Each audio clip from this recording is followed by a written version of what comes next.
Good morning, and apologies for the late start of committee this morning. I'm having technical difficulties at home, but a very warm welcome to the 26th meeting of the Education and Skills Committee. I can ask everyone to turn their mobile phones to silent for the duration of the meeting.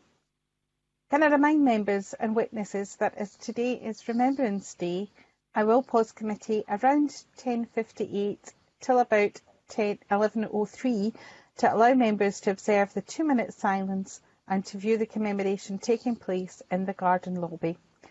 For those members in the Parliament building, there will be a tannoy announcement and a reminder at 10:50 and 10:55, but I'll ensure that the committee pauses in good time to allow us to take part. Our first item of business is to decide whether to take agenda 5 and 6 in private. Do members agree? Thank you very much.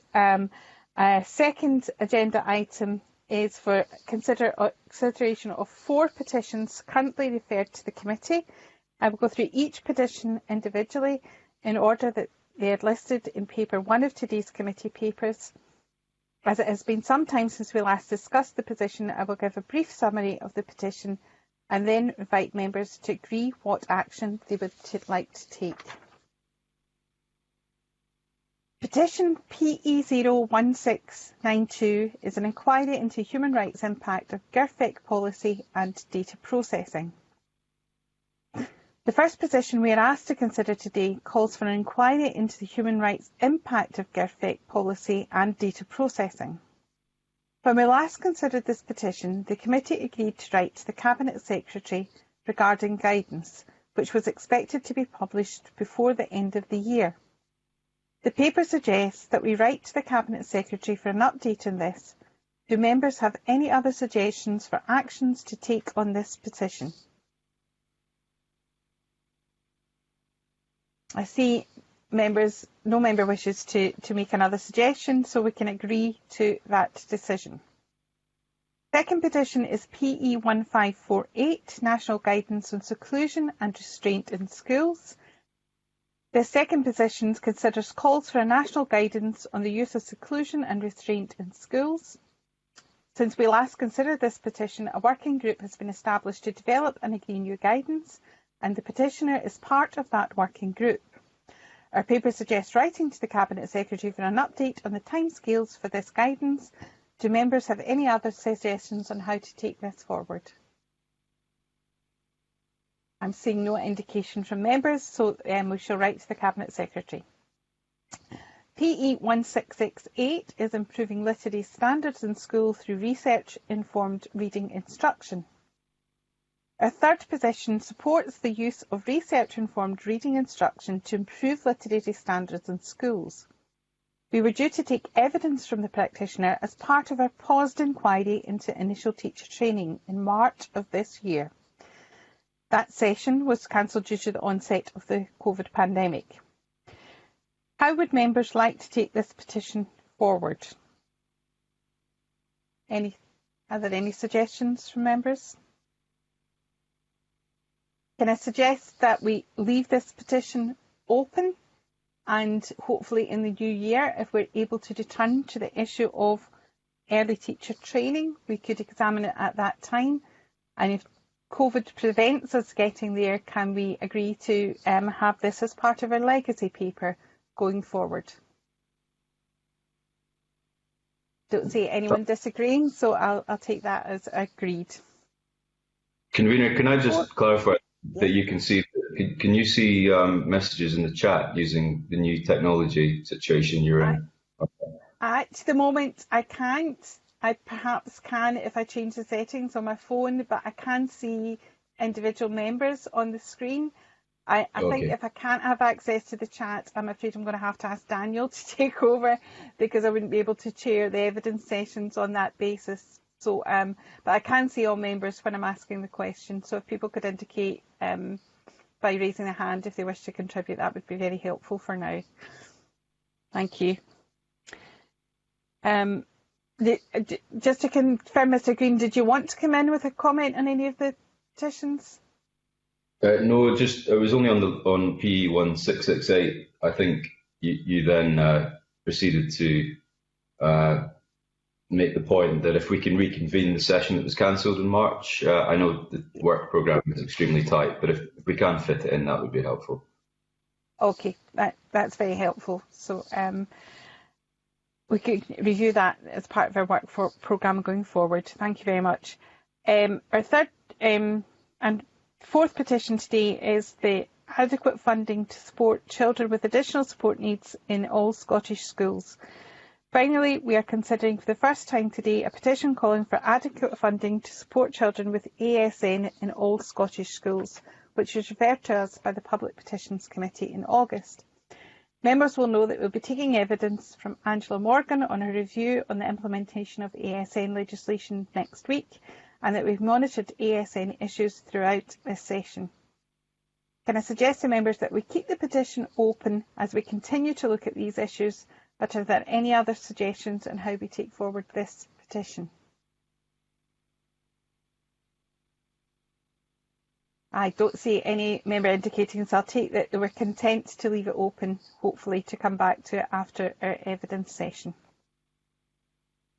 The next agenda item today is consideration of a negative instrument, the Glasgow School of Art Order of Council SSI 2020/303.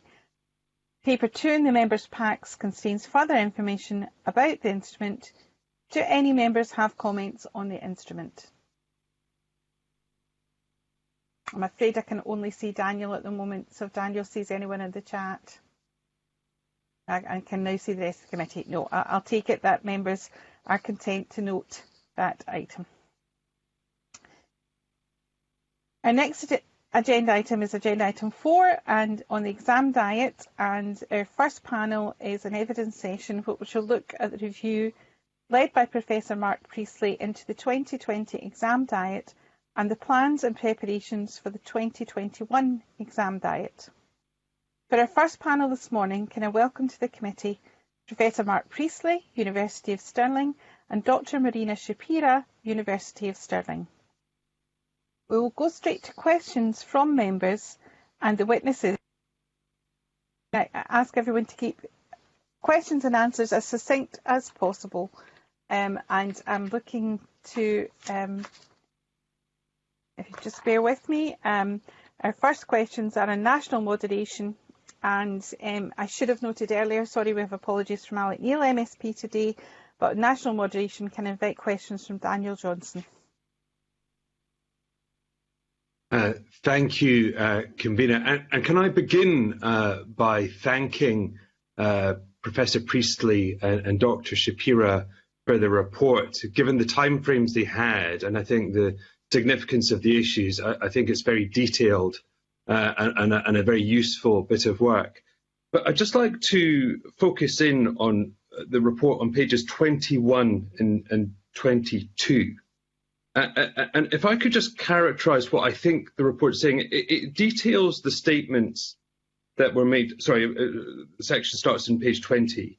So it highlights the fact that the SQA stated in June that they would look to refer to examination centres following the moderation process to look at whether there are any evidence at a centre level to explain differences, but then goes on to say that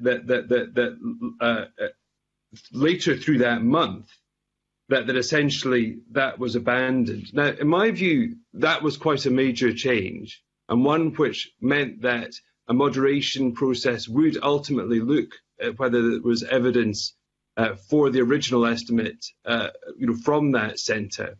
I was just wondering if Professor Priestley or Dr. Shapira could just confirm that that's a sort of a correct assessment of that change, and would they agree with me that that was actually a fundamental change in ultimately what the grades that were awarded actually were grading, i.e. the individual or the centre itself? Okay, well, I'll start on this. If Marina wants to, or Dr. Shapira wants to chip in, that's great as well.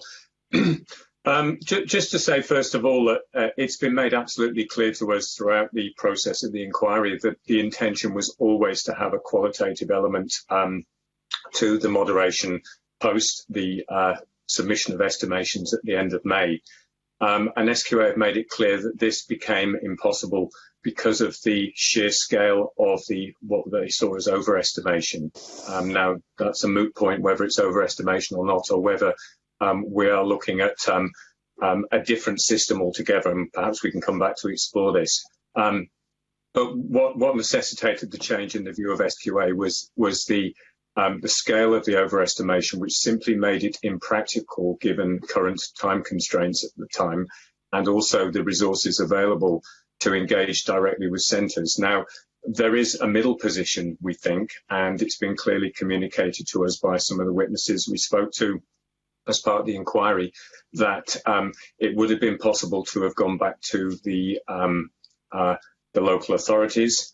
And while it may not have been possible to deal with anomalies and outliers at an individual level, it probably wasn't, in our view, it would certainly have been possible and feasible to have done some statistical analysis of the patterns and trends in the data, and then to have engaged with local authorities, for example, to explain and provide rationales for variance at a cohort or a subject level within centres. And that would subsequently have ironed out the need for so many post-certification appeals.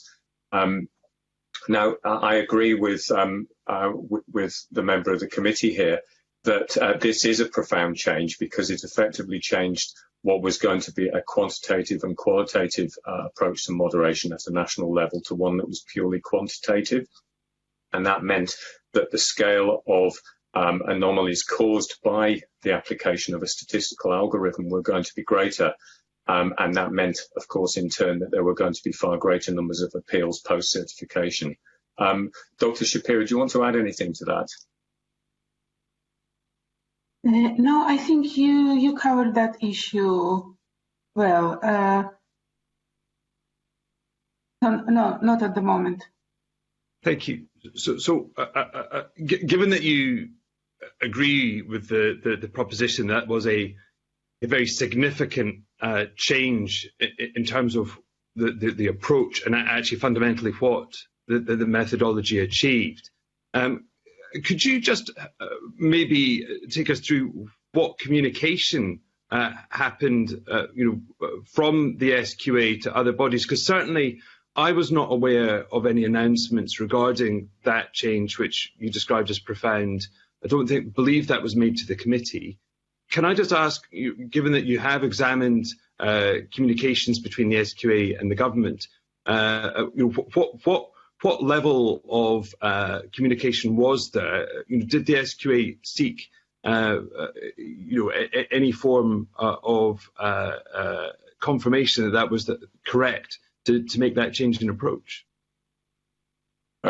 Okay, so I don't know what discussions. I can't remember also the fine detail in this. We saw an awful lot of communication. But my understanding is that these were nationally made public announcements about, and also communications with groups like the teacher unions, which indicated that a qualitative process would take place. But then subsequently, it was announced again publicly, I think, that in June that this was no longer possible. So I think this was a matter of public record. And just finally on the methodology, I know you state that there was the possibility of middle ways through. One of the things that's from my direct experience, I had one school in my constituency which saw almost half of the higher grades downgraded. Was there any attempt to spot and identify outliers? While I can understand that the volume and the scale of this might have prevented, granular investigation and interrogation of changes, to what degree were the SQA looking at centres which were seeing very significant changes and investigating what was going on and whether or not there were issues with the model were used? Was that an exercise that was undertaken, and do you think it's one that should have been undertaken? We don't believe that it was an exercise that was undertaken. There was certainly no communication about centre results between SQA and schools and colleges after the estimates were put in. There were certainly appeals by organisations like Addis, for example, for a nationally run statistical approach. I believe that Addis had asked the government, for example, to run a statistical approach, and that suggestion was not taken up. So we don't think that there were any attempts to do that sort of granular analysis of the grades. And while it was accepted that there were large numbers of anomalies that were going to be caused by the statistical moderation procedure, it was assumed, with some justification, I think, that the post-certification appeals process, the review process, would actually deal with those. But that, of course, raises in turn further questions about the scale of that operation, the impact on young people who have to undergo that additional process post-certification, the way that it was actually presented and construed, more importantly, as an appeals process, as a post-certification process, rather than as part of the awarding process. And I suppose that SQA's contention to us is that had the model been allowed to run to its conclusion, that a lot of these issues would have been picked up. But as I said, with plenty of caveats, as I've just indicated. Well, I'll leave my questions there and allow others to come in. Thank you, Convener. Thank you very much to Deputy Convener. Can I ask a technical question, Professor? It's a long time since I studied statistics at university, but one of the concerns we had was what I think was in the press known as the waterfall effect, but what you describe in your report as an avalanche effect.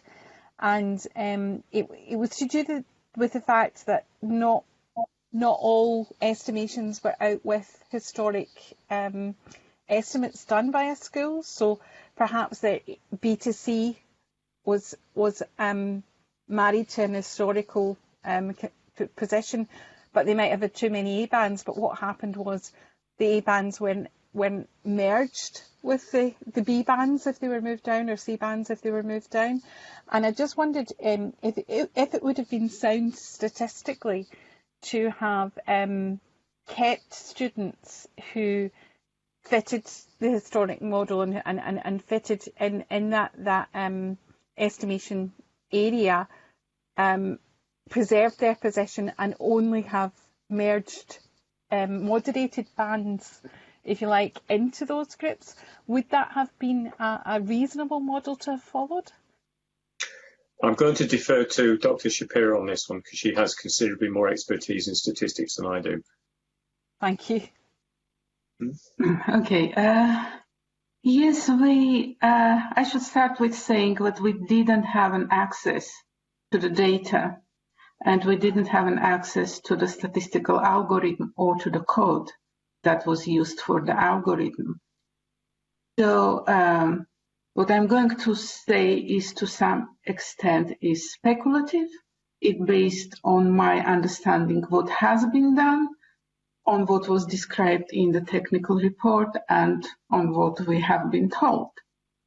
And based on that, this waterfall effect or avalanche effect, to an extent, resulted from the strategy that was chosen to apply in the algorithm. Now, I can't say why exactly this strategy was chosen and why it wasn't approached slightly differently. And it is possible that if, instead of moving the entire bands as the result of the moderation, the grades that were downgraded were just being merged with the lower band grade, the result would be different. What happened that the bands were moved down, and as the result of that, the lower band was also moved down, which means that even if those who were on this lower band weren't overestimated, as the result of the overestimation on the higher band, those who were in the lower band were also penalized and moved further down. And only, having the access to the data and to the algorithm and doing some modeling would give us an answer. If you do this differently, the result also will be different. Okay, thank you very much, Professor Shapira. Can I move to my colleague Rona Mackay and then Mr. Gray?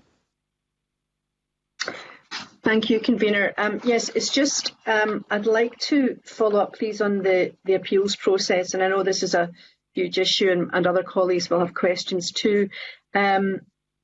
Is it something that could the SQA have done better to explain the importance of the post-certification review and the whole process of it? Professor Priestley, you referred to it earlier.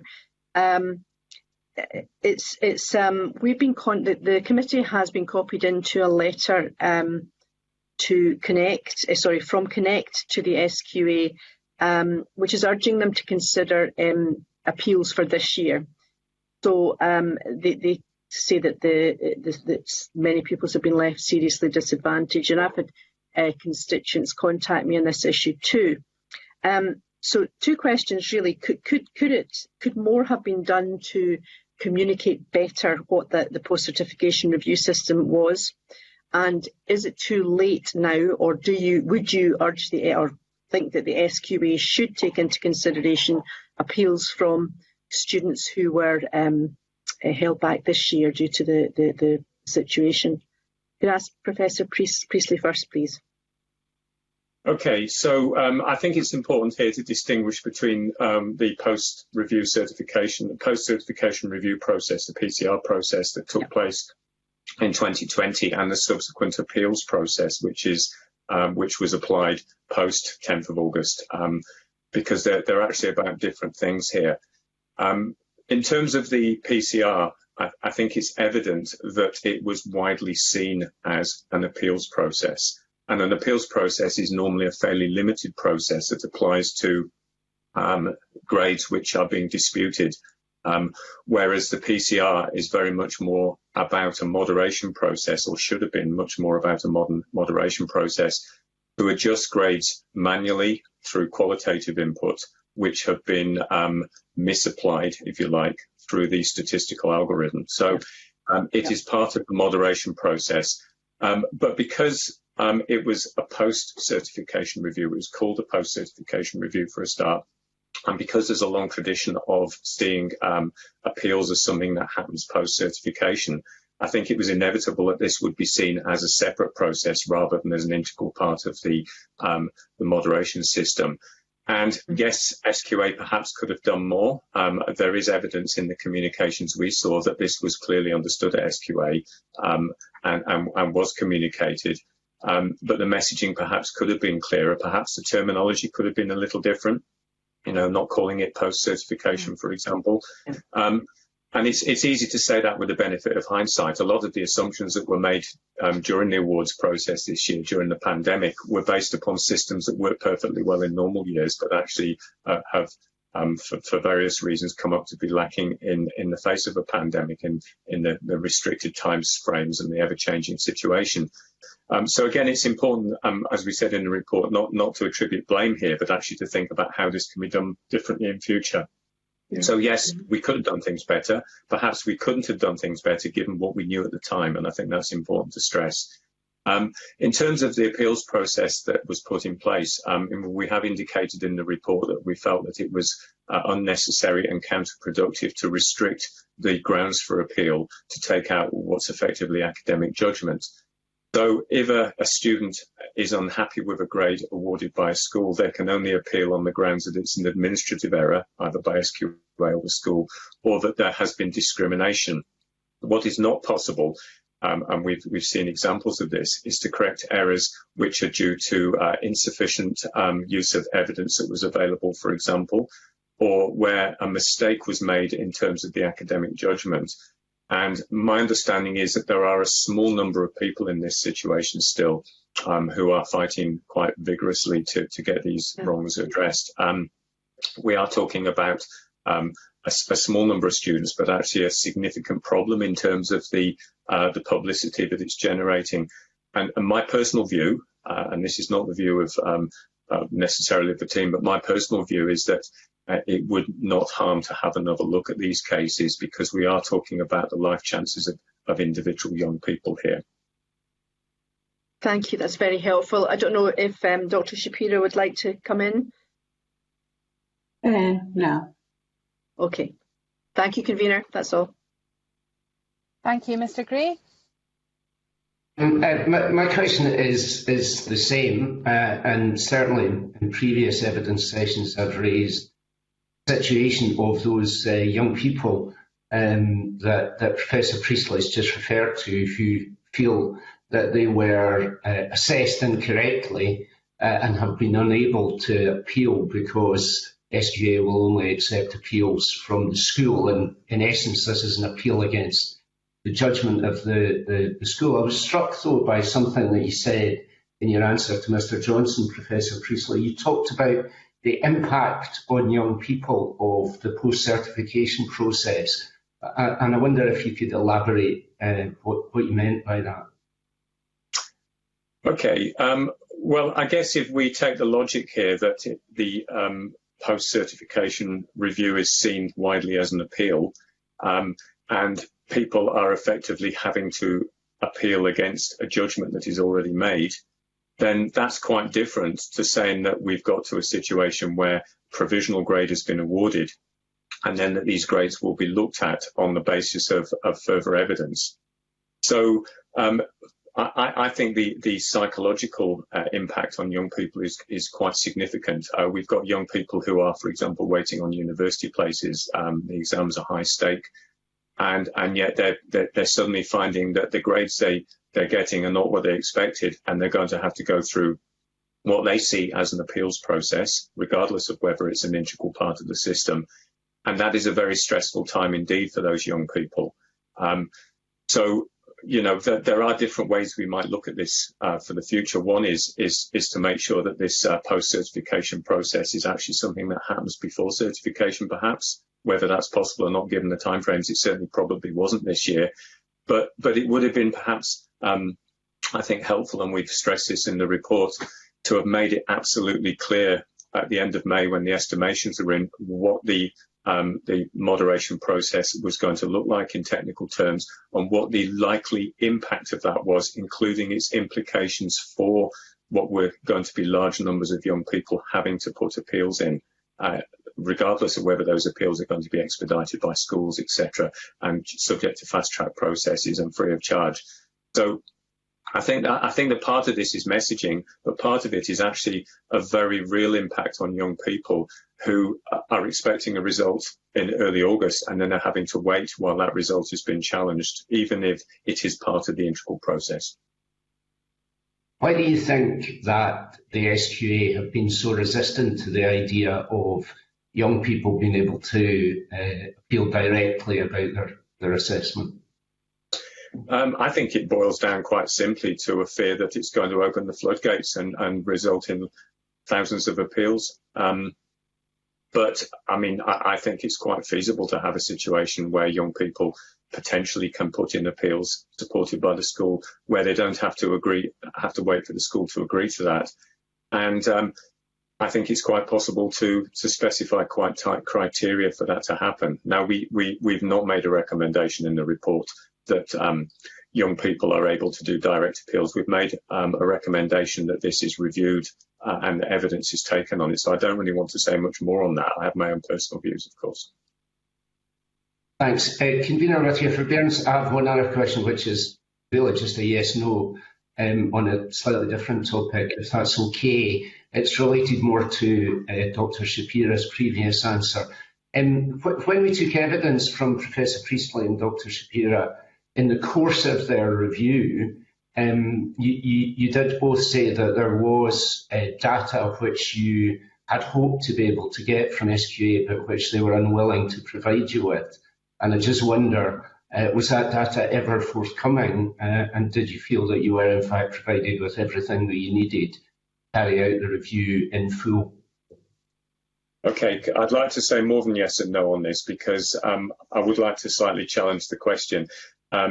One is that we were not denied information by SQA. It's a little bit more nuanced than that. When we were setting up the terms of reference for the review, we said that we would like, if possible, to have the opportunity to look at data and the algorithm.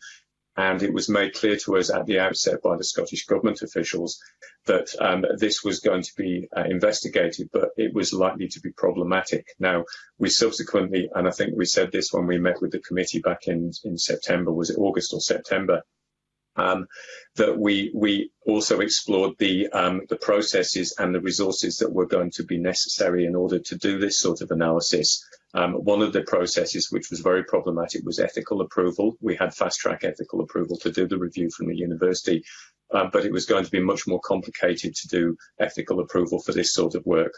And secondly, we were working in a short time frame with quite a small team, and as was pointed out at the start, we produced quite a detailed report. We simply did not have the time and resources to do this analysis in the time required, and hence the recommendation in the report that this is something that should happen, and should happen over a longer period of time, because it's important, I think, we understand exactly how this approach worked and the implications of it. Okay, thank you. That's very helpful. Could I invite Mr. Green to ask his questions? Thanks. Thank you, Convener. Good morning, panel.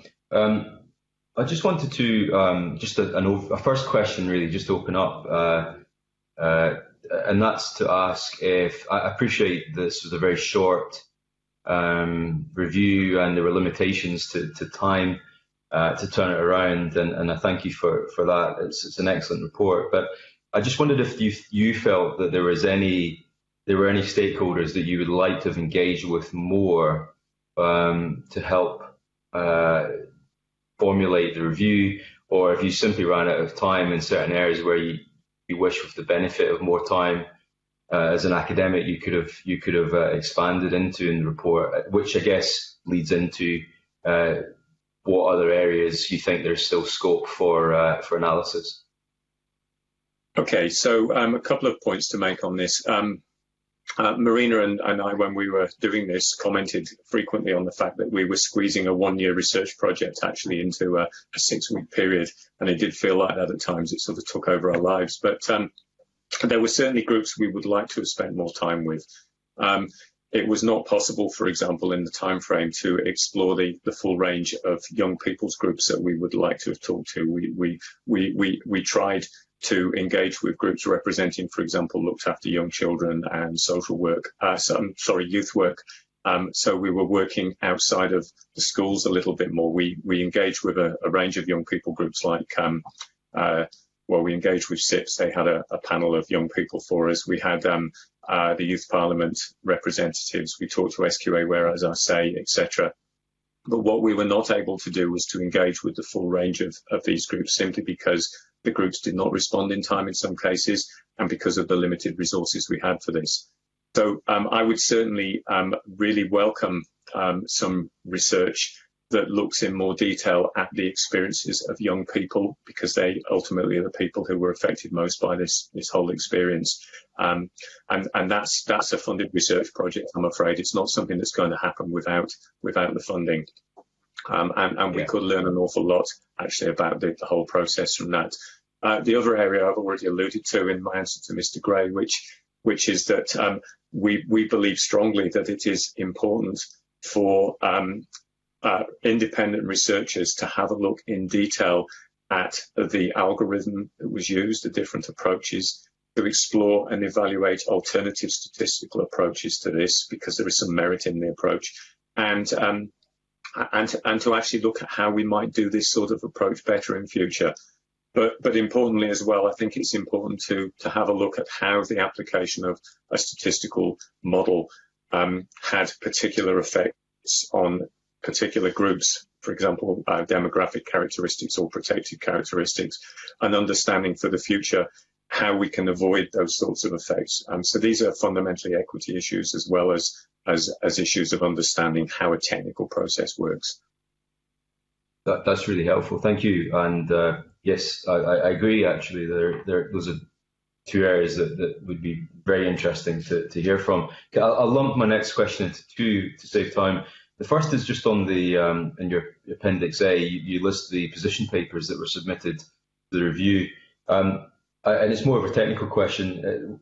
Could you explain why 6 of the papers that were submitted to the review are available publicly out of 17, and was that a request of the people who submitted, the organisations who submitted these papers?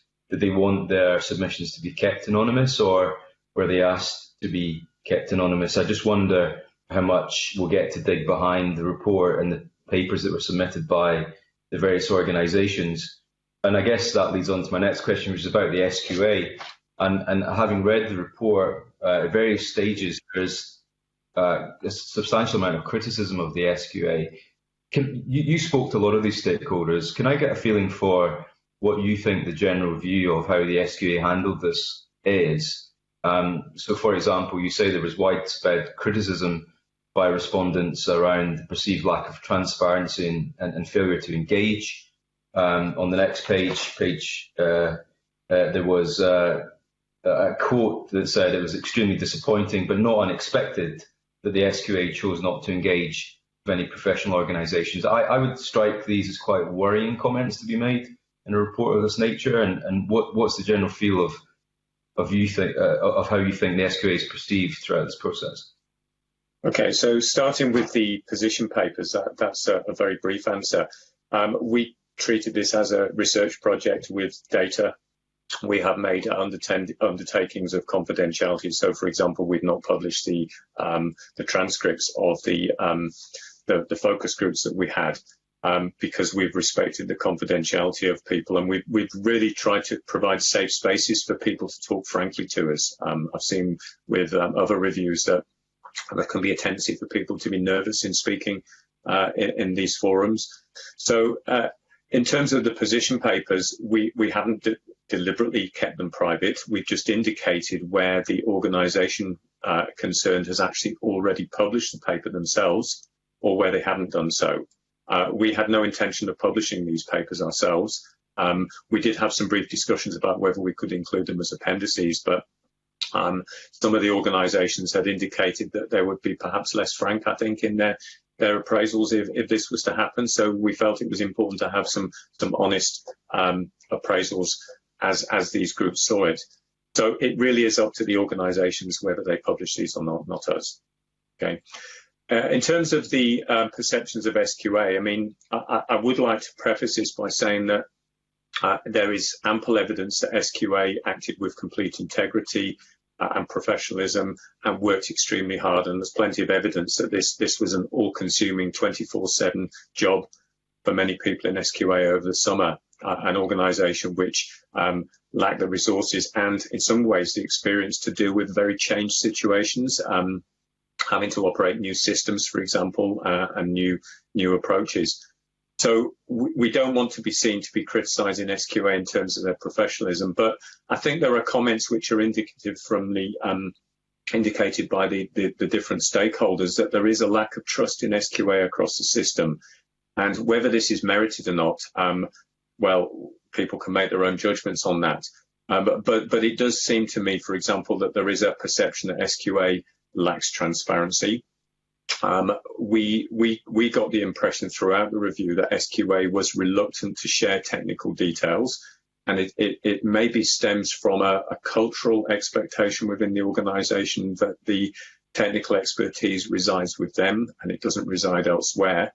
And that may work perfectly well in normal years, but in the year of a pandemic with extraordinary circumstances and extraordinary measures, then perhaps there was a need for a more open, collaborative working approach, and particularly around collaborative decision-making where different types of expertise would have been more appropriate. For example, the sort of contextual knowledge that the local authorities bring to the table. So, yes, it may be that the technical expertise of SQA does not need to be shared in an open way in normal years, but in this year it would have been helpful, I think, to have had a more transparent approach. And that was evident in a couple of cases, really. One One is the case where there was a reluctance to share the technical details of the statistical approach right the way up until the technical report was published. Now, we're not advocating that the full technical details would be published because, let's face it, most people have no interest or understanding of the full details of a statistical approach. But it would have been very helpful to have articulated explicitly at the end of May that this approach was going to work through the statistical approach, that there were certain implications, and that would include, for example, the likelihood of large numbers and the necessity, indeed, of large numbers of post-certification reviews as part of the process. The other example, I think, boils down to collaborative working, and we're of the view that an approach of co-construction of these solutions, which brought in expertise from different organisations, would have been helpful, regardless of whether it was going to be feasible or not. And in some ways, it would not have been because of the pressured timeframes and so on. But for next year, we're very much of the view that there needs to be collaborative working, because the organisations bring different types of expertise to the table, and we can avoid some of the issues that arose this year simply by having that range of voices. So we're not just having a particular voice from one organisation making the decisions. I hope that's clear and helpful there. It's very helpful, thank you. And again, it's difficult to answer that question without giving opinion, because it's a theoretic question of a perception. But you do state in your paper that the SQA has stated to us that there is no regret in respect of moderation used in this year's approach. The only regret they had was that the process was not allowed to run its course. So effectively, because of ministerial intervention, which changed the process quite dramatically, that their regret lied in not being able to complete the process that they'd started, not the fact that there was so much criticism of the process itself.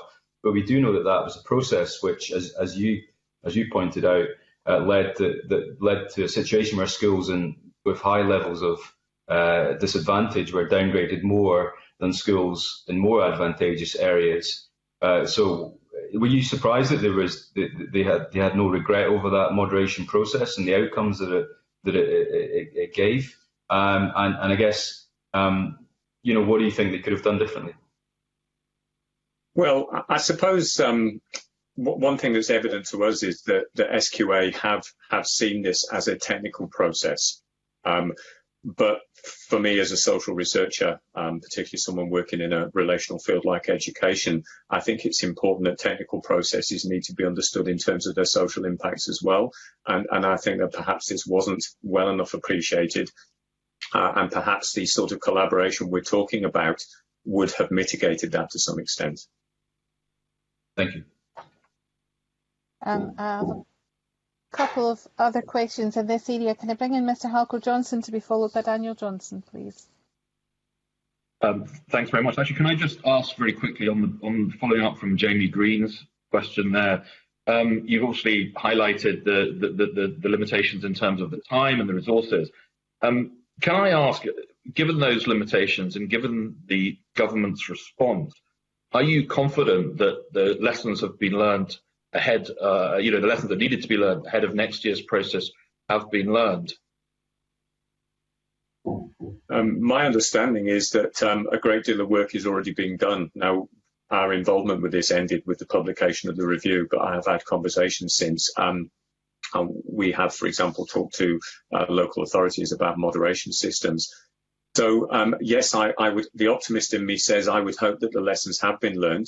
I mean, again, it's important to stress here that rather than pointing a finger of blame at what wasn't done correctly last year, in, let's face it, what were difficult, if not impossible situations, that looking critically at what happened last year will hopefully enable us to do things better this year, given the benefit of the hindsight we have, but also the extended timeframes that are available this year. So I would hope, yes.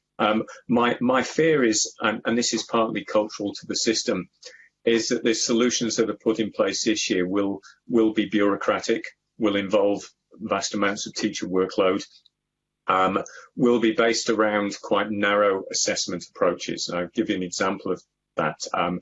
conversations I had with quite a few teachers when following the publication of the report, we'd mentioned validated assessments, and it became quite clear to us that many teachers understood validated assessments as the return of NABs. Now, I would hope that one of the things we will see this year is a move away from a reliance on pencil and paper testing, including exams, and to more eclectic range of assessment methodologies. We work in a university, and university degrees are awarded through a range of assessment methodologies, not just exams. In fact, in many courses, we don't have exams, for example.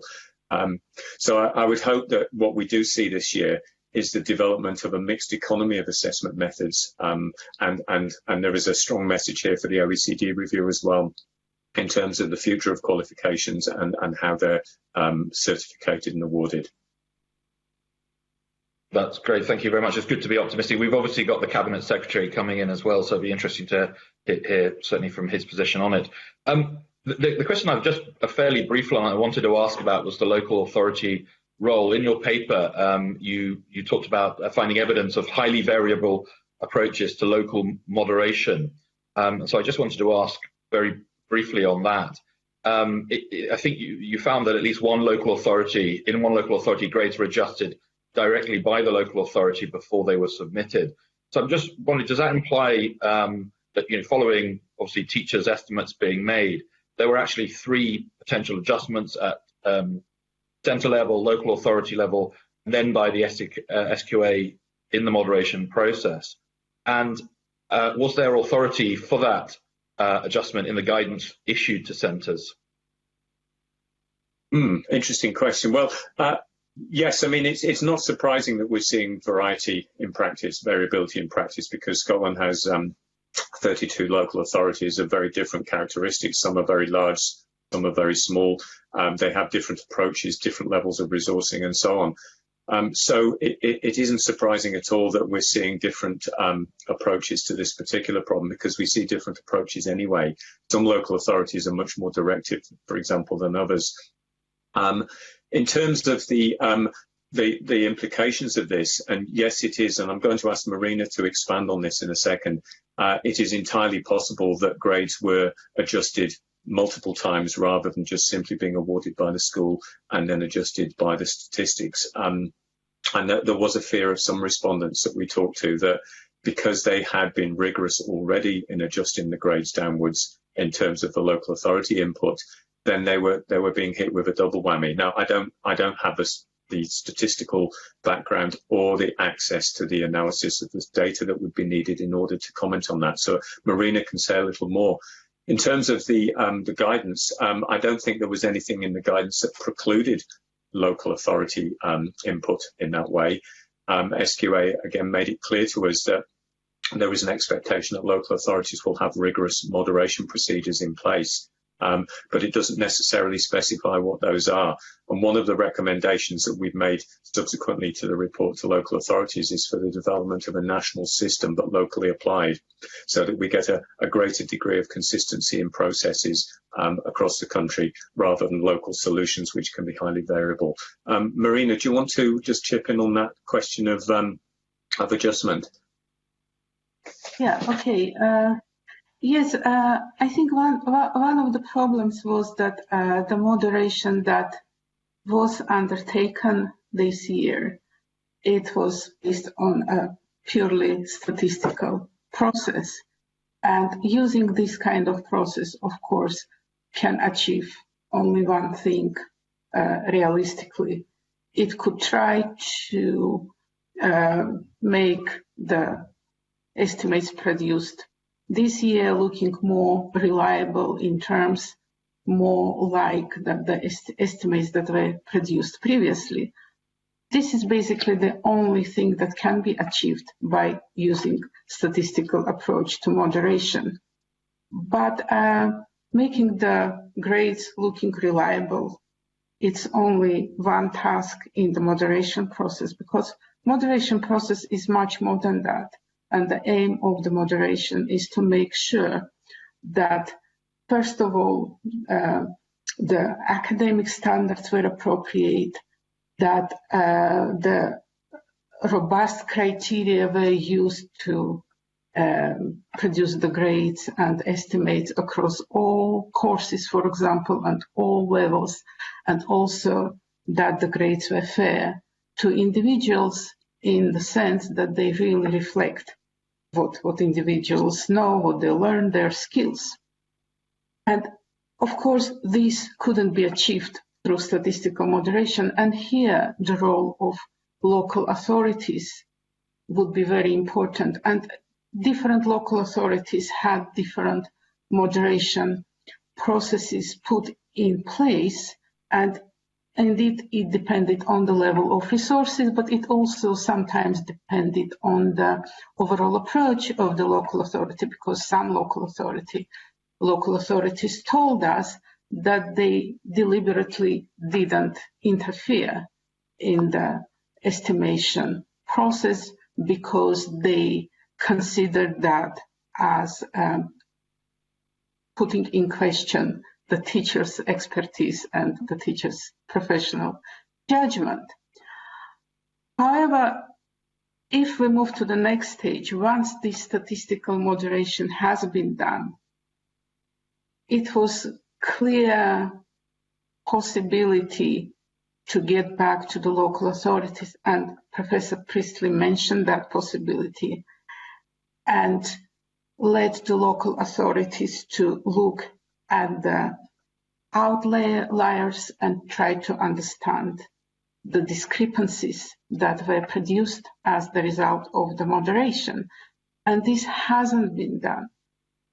So, and our impression was that it could have been done, but not with all local authorities. Some local authorities had really excellent resources and they are capable to do this kind of work. And they did that after the grades were published, after the 4th of August. And they very quickly produced really excellent analysis of the trends and differences between the estimated and moderated grades, and they were able to analyze that by different schools with different characteristics, and they were very quickly produced evidence of this, when injustices were done on the level of entire cohort or courses or individual students. But as I said, not all local authorities, because simply not all local authorities have these resources, and this is something that probably needs considering and making sure that these kind of resources are in place. What we also saw, even across the schools, it wasn't different, because some schools also had this capacity to do this kind of analysis post publishing the grades. And again, it could be considered whether this particular resource ability of local authorities and schools to do this kind of moderation process to identify outliers and then to decide how to deal with them, that would be important in the future. Okay, thank you. I'm very conscious of time, so thank you to you both for that. Okay, I have a supplementary from Daniel Johnson. It's very brief and it's probably more a request than a question. Professor Priestley mentioned that there were alternative approaches, both statistical and qualitative, that could have been considered. I am guessing the answer to that this is probably quite technical, but so I was just wondering if he may be able to get back to the committee assessing what those alternative approaches might have been that weren't considered by the SQA, because I note the options on page 19 of the report that they did consider. Okay, we're very happy to communicate some ideas about that. In terms of the qualitative stuff, I mean, what we were effectively referring to was a process of sense checking, which would have taken place in June, and which, as we understand, SQA had planned to do initially by going back to centres, and it was a scale of the estimation discrepancies or the way that it didn't fit with previous patterns that made that impossible in SQA's view. But we are of the view, for example, that SQA could have talked to local authorities about cohorts and subjects and schools, for example, where there was a rationale for the variance. And many schools and many local authorities have actually produced these rationales saying, well, for example, this cohort in physics has done better this year than it has in previous years, and we're aware of that. And the reason it's happened is because we have a new teacher who has approached the teaching of the subject in a different way. At an individual level, that's much more difficult, of course. And the main individual issue relates to students who are high performers in schools where there aren't normally high performers, for example. So they may have found their grades being adjusted much more because of the historical performance of the centre. And conversely, low-performing students in high-performing centres historically may have found their grades being increased. So, but those are issues which presumably would have to have been picked up by the post-certification review process, because the sort of qualitative sense making we're looking at a local authority level would not have addressed that. But it could, we think, feasibly have addressed cohort and subject level anomalies and outliers. Thank you. Just before we move on to issues of equality, can I just ask, one of the big policy objectives has been narrowing the attainment gap from the Scottish Government. So many schools, particularly in the deprived areas, will have been engaged in work to reduce that attainment gap. Is there a danger that the moderation and what happened would have worked against schools that have been successful, particularly in the lower grades, of actually improving the attainment of young people? Because would it be moderated because of the historic evidence not being there to support the schools in their achievements? Potentially, I think yes. But what we're looking at here isn't a sudden raise in attainment, potentially. What we're looking at is a trajectory of gradual change. So a statistical model that looked at trends over the previous 4 years as opposed to averages could, in theory, have picked that up.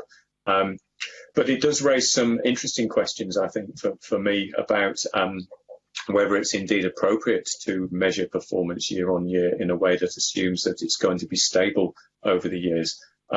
One of the aims of Scottish policy, of course, is to raise attainment.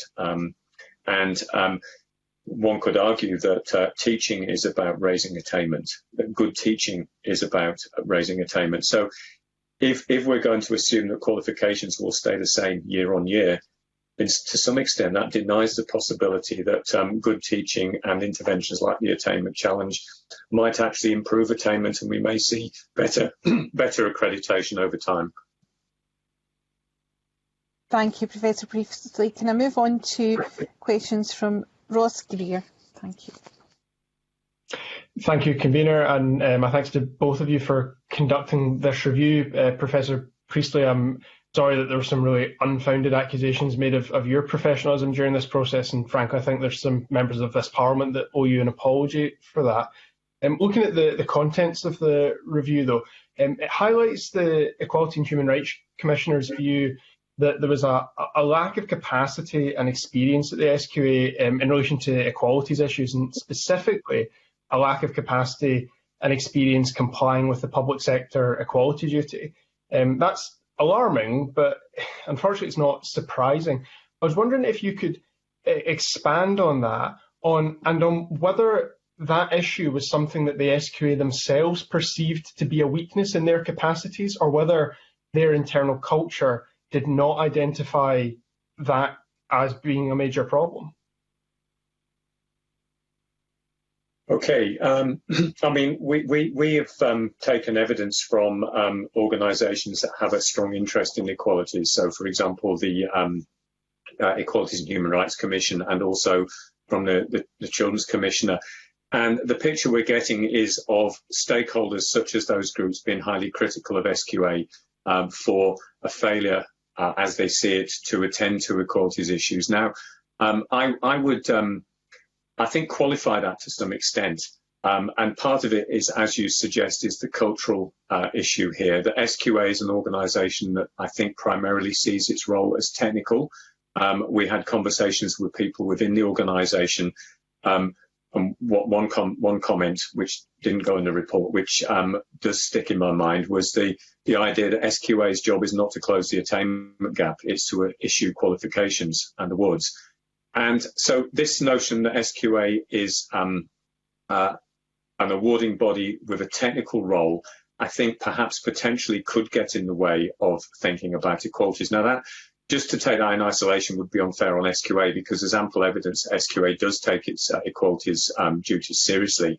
So, for example, they ran some substantial training around bias, unconscious bias at the start of the process.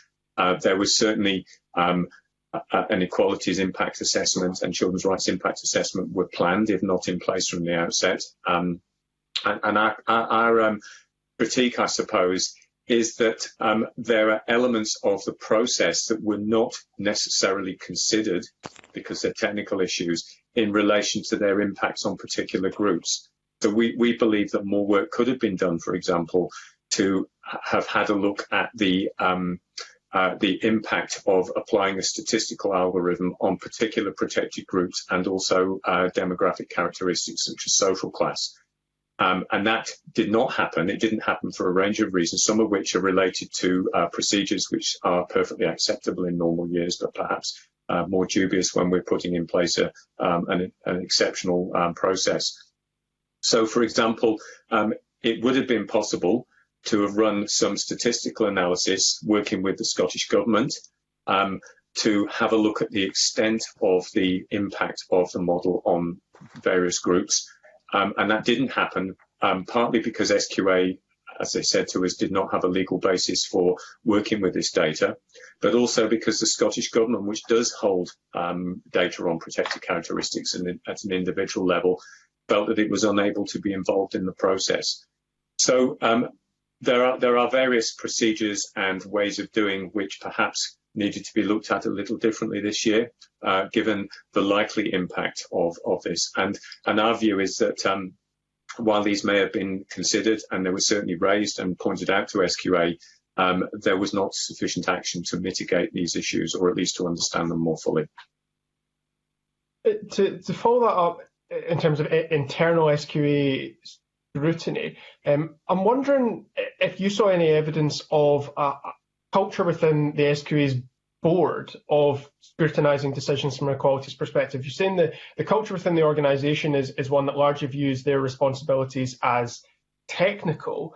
It should, if that's the case, it should therefore really then be the board's responsibilities to make sure that equalities duties are being met. But I'm conscious of time, so if I can roll that up with a second question. First is, do the board actually see ensuring equalities as part of their role? The second is, given that the Equality Impact Assessment and Child's Rights Impact Assessment were completed so late in the day and presented to the board so late in the day, was there any possibility that the outcomes of those assessments could have actually altered this process? Okay, so in terms of the board, I mean, my understanding is that the board did discuss these issues from an early stage in the process, but I think we have to put that in the context of what boards do and what boards can do. Necessarily, our board is only looking at high-level messages. I'm involved in a board for the Scottish Government, the Curriculum and Assessment Board, and it does not get into the sort of detail that perhaps is necessary. So the board may send a steer. It may discuss at a high level, but it's not necessarily going to have an impact on the practices. I'm speculating to some extent here, but we've certainly seen evidence that these issues were discussed at the board level. In terms of the whether or not this might have had an impact, I mean, we do know that once this process was set in place, there were going to be certain implications and certain consequences, and one consequence was that there would be certain groups or individuals were going to be disadvantaged by this process, and our assessment of this is that it may not have been possible to have changed those outcomes in the short term, but a better understanding of the implications which could have been done through, for example, statistical analysis of patterns and trends in June might have led to a greater appreciation of these impacts and and at least change the messaging around the system so that it didn't come as a complete shock at the end of the process to the young people involved, for example. So I'm aware that I'm not going into minute detail here. We don't have that much of an insight into the internal workings of SQA, but I would like to stress that SQA certainly considered and discussed these issues, both internally and at a board level. But we feel that actually some of the issues were missed because, and this relates back to the Equalities and Human Rights Commission's assessment, that the processes are not deeply embedded enough in SQA, and perhaps that needs to be looked at in much more detail for next year, as we recommended in the report. Marina, do you want to add anything to that? No, I actually agree with this assessment. The consideration was given to many of these issues, but not enough. And sometimes these issues were considered in a far more technical way without a proper realization what are the implications of many of these issues for the lives of young people. So not treating the process as a purely technical exercise in the future certainly will be helpful. Thank you. I've got one final question, convener, if there's time. That's fine, Ross, yes. Thank you. Professor Priestley, you mentioned in relation to the qualities work that was done, the work that was done around unconscious bias training, the work that was done to support teachers making estimates, etc.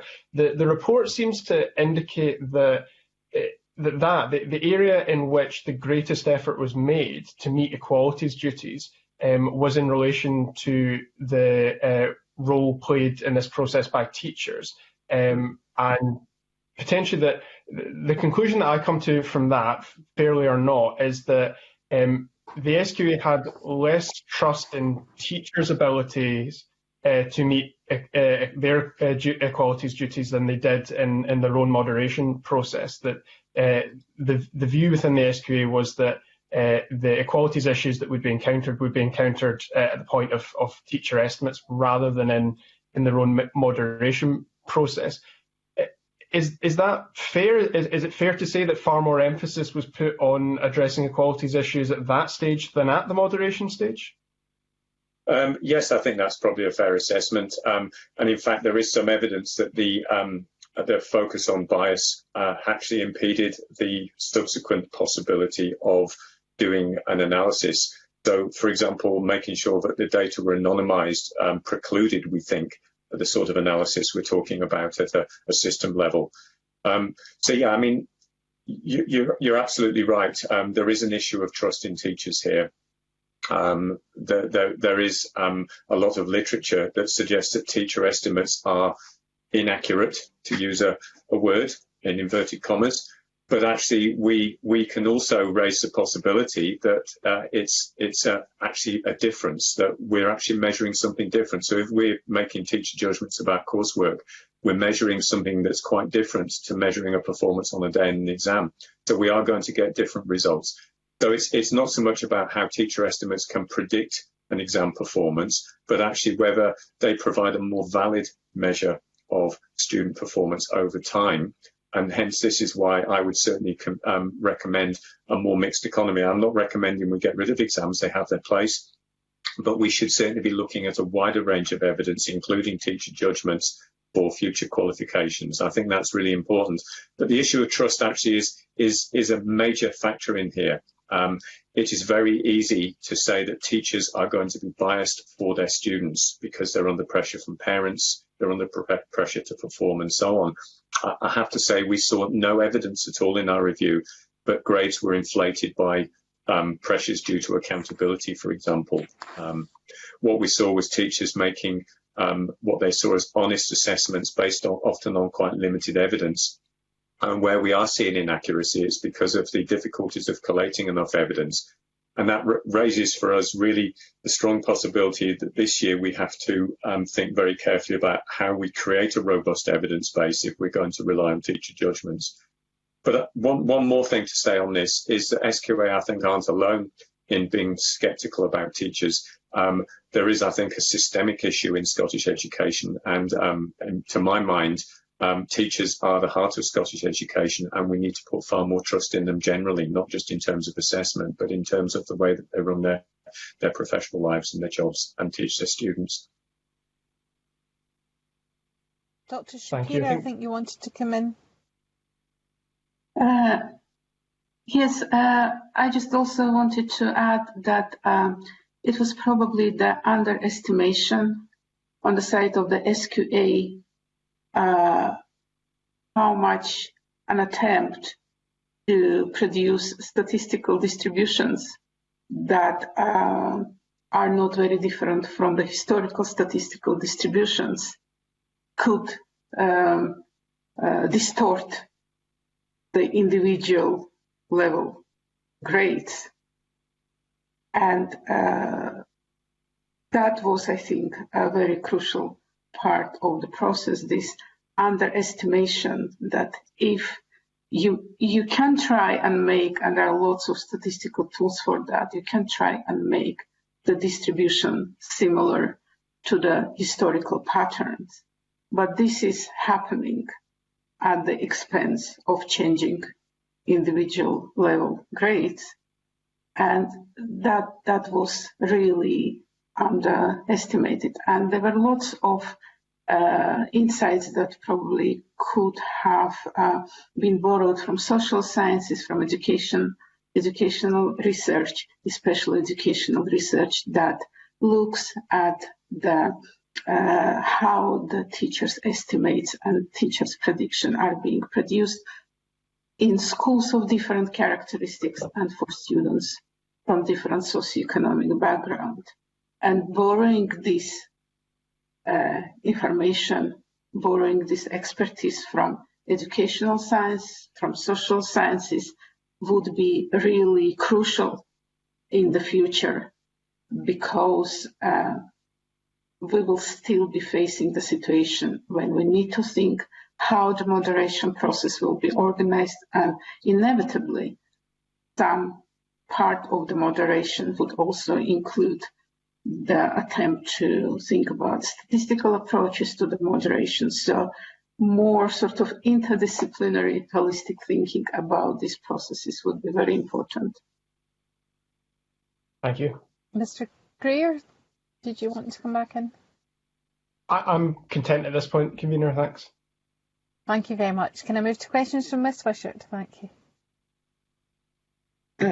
Thank you, Convener, and good morning, panel. I'd like to follow up on some of the lines of questioning about the transparency and accountability of the SQA.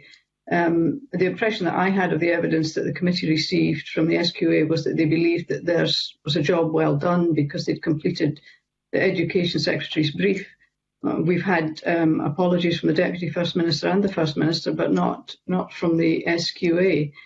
So in trying to understand the psyche of the SQA in this situation, did having their instructions play a part in the SQA not taking up offers of partnership working? And I mean, it must have become quite clear that there were serious inequity issues after the results were delivered. So it's reasonable to assume that they would have been apparent to those within the SQA beforehand. So do you think that they were, in following the ministerial brief, that was their primary aim? Yes, and I'd like to qualify that further by referring back to what we said already, that this process, I think, is seen as a technical process. Now, if we strip out the social impact of those technical processes, which of course we shouldn't do, we can see that SQA put in place a pretty good technical solution, given the resources they had and the time constraints. The one area where the technical solution could have been improved would have been to have done this qualitative sense checking in June, based on analysis of patterns of variance in the data. But from a purely technical point of view, there was clear communication. The system was run effectively and efficiently. It produced a set of results in line with the principles, although as we've indicated, there is some tension between the principle of maintaining standards and particularly the principle of fairness to learners. And then had it been allowed to run its course, it would have picked up a good deal of the anomalies through an appeals type of process. So I think SQA's view is at least partially justified, but then that takes us into the idea that this is a technical solution, and what it doesn't take into account are these social impacts of the technical solution. And this is where things like equalities impact assessments, working collaboratively with people who are working on the ground and have contextual knowledge, this is where it's really important. And as Marina said in her previous answer, having a multidisciplinary approach, if you like, is really important. One of the witnesses we spoke to had pointed to the literature around big disasters in the world and how they're invariably associated with monocultural thinking, and that the best way to avoid this is actually to bring in different perspectives and to take account of those different perspectives. Now, at some point, SQA has to make the decisions. It is the legal body tasked with doing this, but in the exceptional circumstances of this year, we believe that a more collaborative decision-making approach to co-construct a system would have been more effective and would have been more equitable, simply because it would have been owned by the profession more. It would have mitigated a lot of the subsequent criticism that came. It would have been understood better, and it would have taken into account, I think, some of the nuance that the purely technical solution missed. Thank you. That's a helpful reply. Do you think there's enough autonomy in whether people in the SQA felt empowered? I mean, if they saw an opportunity to raise problems as they saw them? I mean, I do realise that this is an exceptional year. Do you mean autonomy of SQA as an organisation, or autonomy within SQA for people to raise issues? Well, both actually, yes. I mean, we saw no evidence that the government had interfered unduly with the working of SQA. If anything, we felt that there should have been more, I think, co-construction between the government and SQA, and particularly around the issues around statistical analysis. I think that was really important. So we don't see that SQA lacked autonomy in this. Within the organisation itself, I mean, I don't know the organisation well enough to comment really, but it does give the impression of a hierarchical organisation, and an organisation that has a lot of technical expertise and sees itself as somehow not needing to work with other people. And that's certainly the impression we got from a great many of the respondents we spoke to during the review. Marina, do you want to add? No, I completely agree with that assessment. And this is the organizational culture. This is one of the things that need to be changed to make some progress in the future. Thank you, Dr. Shapira. Can I turn now to the erosion of trust and confidence that you referred to in the review amongst teachers and young people, and damaged relations in some cases? And the review also mentioned the perception of the SQA as being remote from and lacking in trust in teachers. Can you offer any more evidence that led you to the conclusions in terms of the teacher relationship with SQA? Well, we spoke to around 30 teachers plus head teachers in different sectors. So we spoke to college lecturers, we spoke to an independent group of teachers who were non-affiliated, we spoke to teacher unions, to subject association groups, and to a group of head teachers representing two of the key organisations. And this was a fairly consistent message that it was felt by respondents that SQA did not trust them. And this was seen as a questioning of the professionalism of teachers. That came through fairly clearly in a lot of the evidence. So this is what we're being told by the teaching profession. And also by college lecturers. In terms of the damaging of relations between schools and young people, the primary cause of that, I suppose, is the lack of an appeal, which we've already discussed, and the fact that many young people are unable to appeal against grades given by the school. But there's also, I think, a broader issue here about the way in which young people see SQA, and it's very clearly articulated in the evidence given to the committee by Tracy Kirk and by SQA Wares Arce, and it's something we saw across the piece, that there has been an erosion of trust in SQA as an organisation, and there needs to be, I think, work done to restore that trust. Now, SQA, to their credit, have been working quite extensively and with young people since, I think, about 2017, and when, in our conversations with the SQA board and various groups, we saw that quite clearly. This, I think, needs to be expanded, and particularly in terms of communication, because it's quite clear that a lot of the issues were to do with messaging and the way that messages were perceived. SQA have stated that they believe their messaging to be comprehensive. It certainly is, but that's not how it's experienced by young people. So a stronger voice of young people in actually co-constructing a messaging system for the future, I think, would go some way towards restoring that trust, but also the establishing channels of communication that young people have confidence in. Thank you. That's very helpful. Thank you, convener. Thank you. Can I bring in Mr. Johnson, please? Thank you. Thank you, convener. Just briefly touched on in your answer that you just gave to Beatrice Wishart, but on page 57 of your report, you describe email correspondence between the SQA and the government, which essentially looks, and it then quotes some text from one of those emails saying the DFM has asked that we do lots of digging in the stats to show how young people with private backgrounds have not been disadvantaged by the results. When I read this initially, I was slightly concerned about what that said about the nature of the relationship between the government and the SQA. And I'm just wondering if you could provide a little bit of context and insight. And while you just said that essentially that there was almost too little input from the government in terms of setting the mechanism itself, this would suggest a level of communication looking at the results afterwards that certainly I think requires some questioning. I was just wondering if you could provide some insight and context to that quoted email. Okay, so that is not an email, as I remember if I remember correctly, from the SQA to the government or vice versa. It was an internal email in the government. So, in the context of this, is that it has been noticed in the course of looking at the results when they came in at the end of July that there are possible implications for low socioeconomic groups.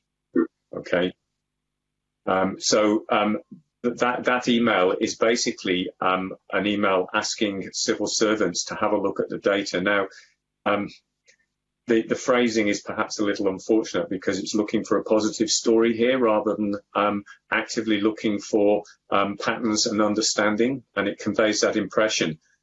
And it perhaps contributed, I think, to the debate that subsequently took place both within the government and in the media, which perhaps is missing the point slightly. But the real issue was not that schools in low socioeconomic areas had been downgraded more. That was inevitable because if we're taking the historical patterns of attainment, we can see that there has been more, and again I use the inverted commas here, more overestimation in those areas. In terms of the what it indicates about SQA and government communications, it seems to me entirely proper, and the government have been quite clear about this in the emails we saw, that they did not want to become involved until it was appropriate to do so, shortly before the results were released, and that the analysis only started to take place at that point once SQA had confirmed the grades. That is my understanding of that. But that the sort of looking for a positive message in the data perhaps did obscure some of the real patterns in here, which is the sort of equity issues around particular cohorts, particular individuals, particular protected characteristics, etc., which occurred as a result of the application of the statistical approach. Marina, do you want to add anything to that? Yes, I think so. I agree that it was somehow some distortion here of the real issue. And the real issue was that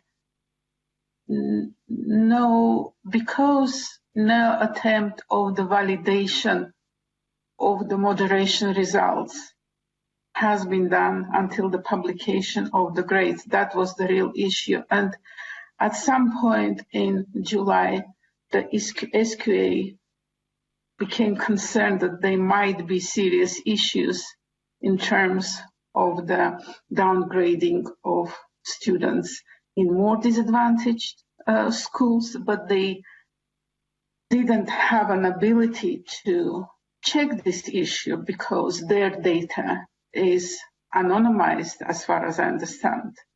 They don't have ID of students and I also think schools, but this data is with the Scottish Government. So this communication resulted from the attempt of the SQA to get more understanding if there is any real issue there, because they had inkling that there might be an issue, and it wasn't unexpected that it would be an issue if the moderation was applied the way it was applied.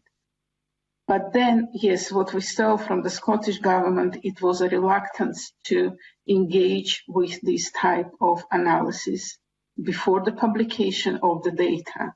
And the Scottish Government suggested to provide the SQA with the individual identifiers to do this kind of data analysis themselves.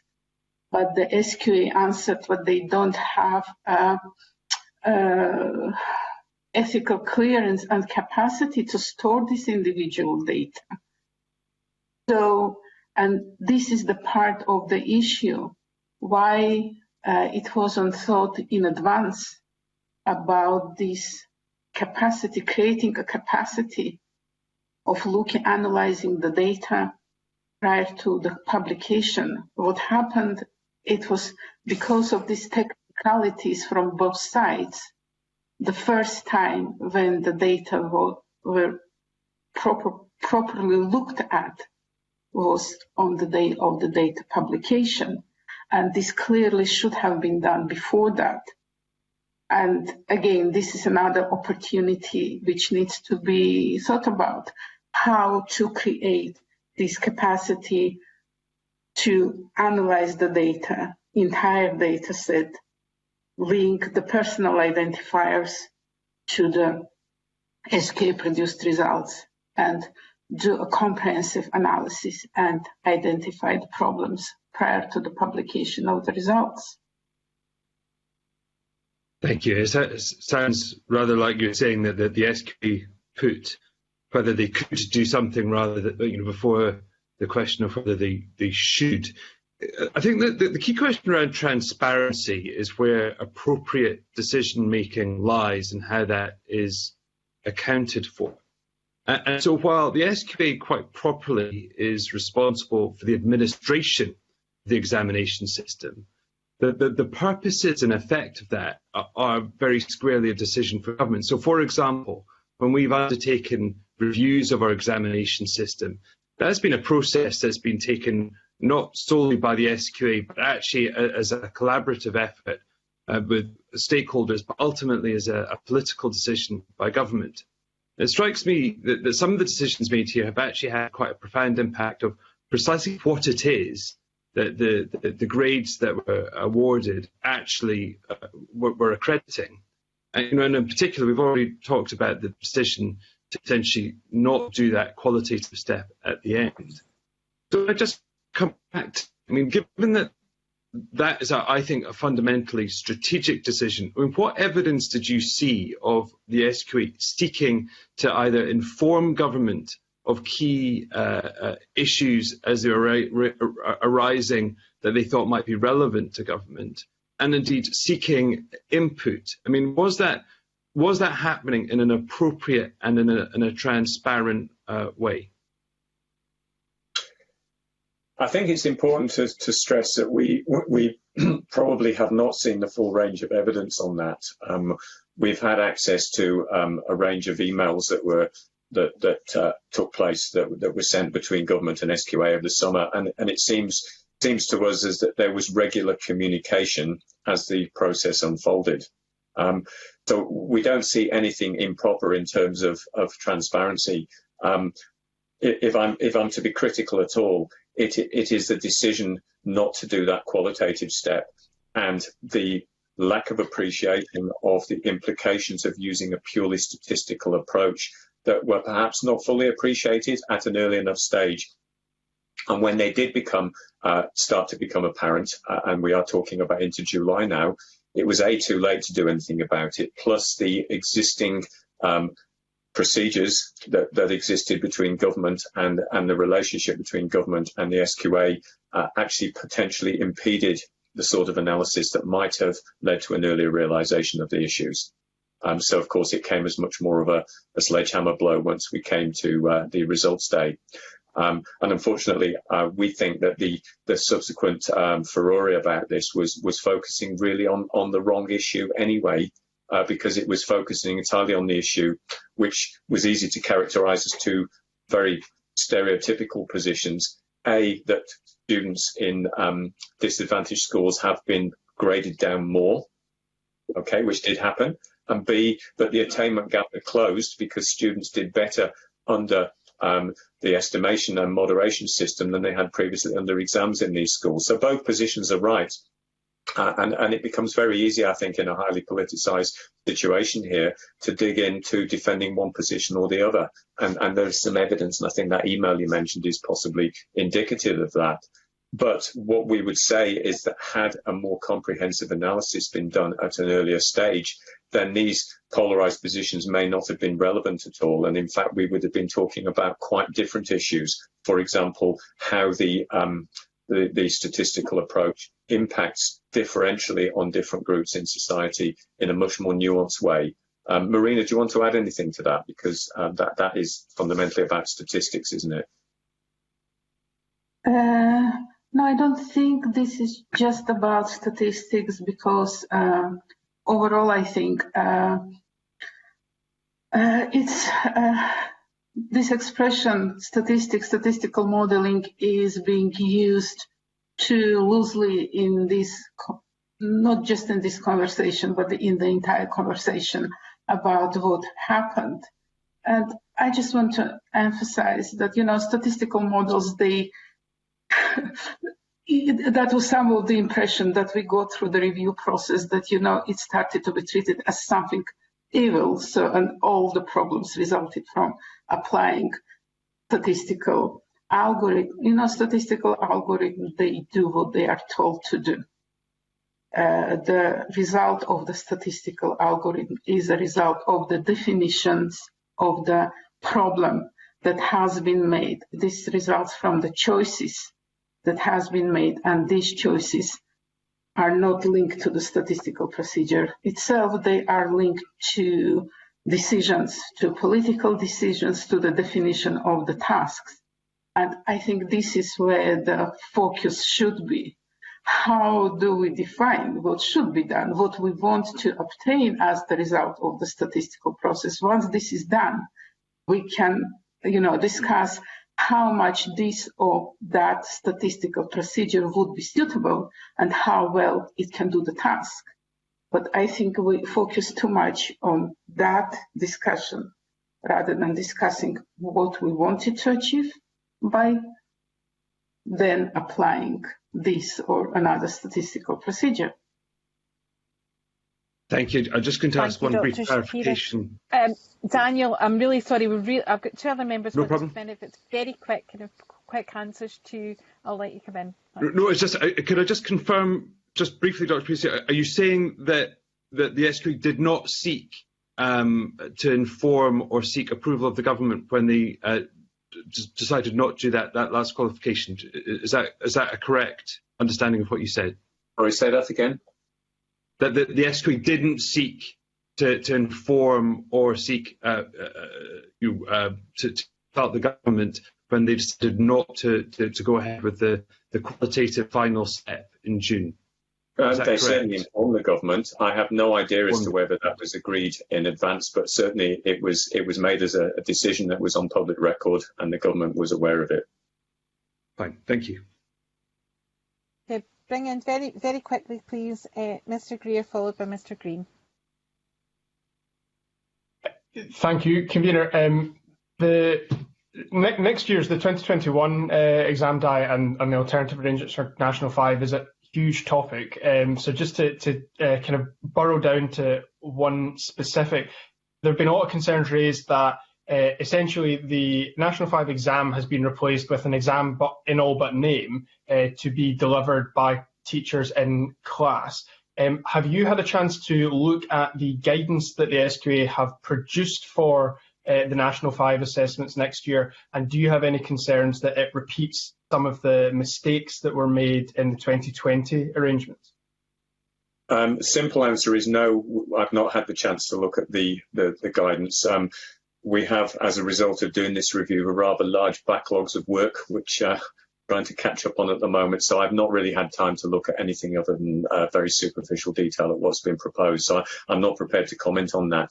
In terms of the coming year, I think that it's important to stress that an examination is simply a method of assessment. Replacing an examination with an alternative form of assessment does not necessarily have an impact on the quality or robustness of a qualification.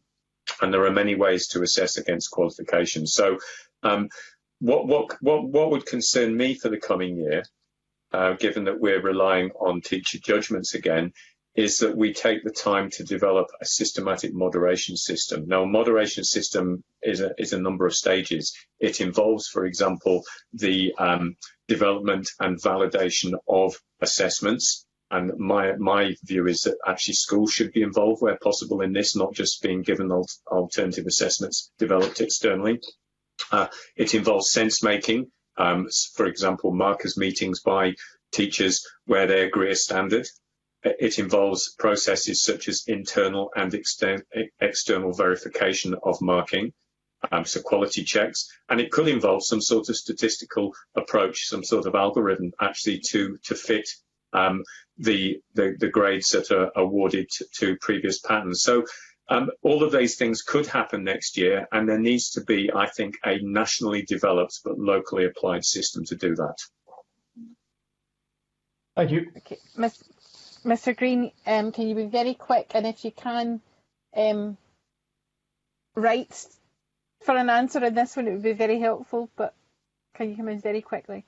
Yeah, I absolutely don't mind if any of the panellists want to write to the committee with more comprehensive answers, because I think it's really important. We spent a lot of time looking at this year, but I think looking at what happens in 2021 and beyond is equally as important. And unfortunately, we've run out of time for that. But obviously, you made a recommendation, recommendation number 1, to cancel Nat 5s, but that there is potential to proceed with hires and advanced hires. I guess the key question will be is what if hires or advanced hires can't proceed?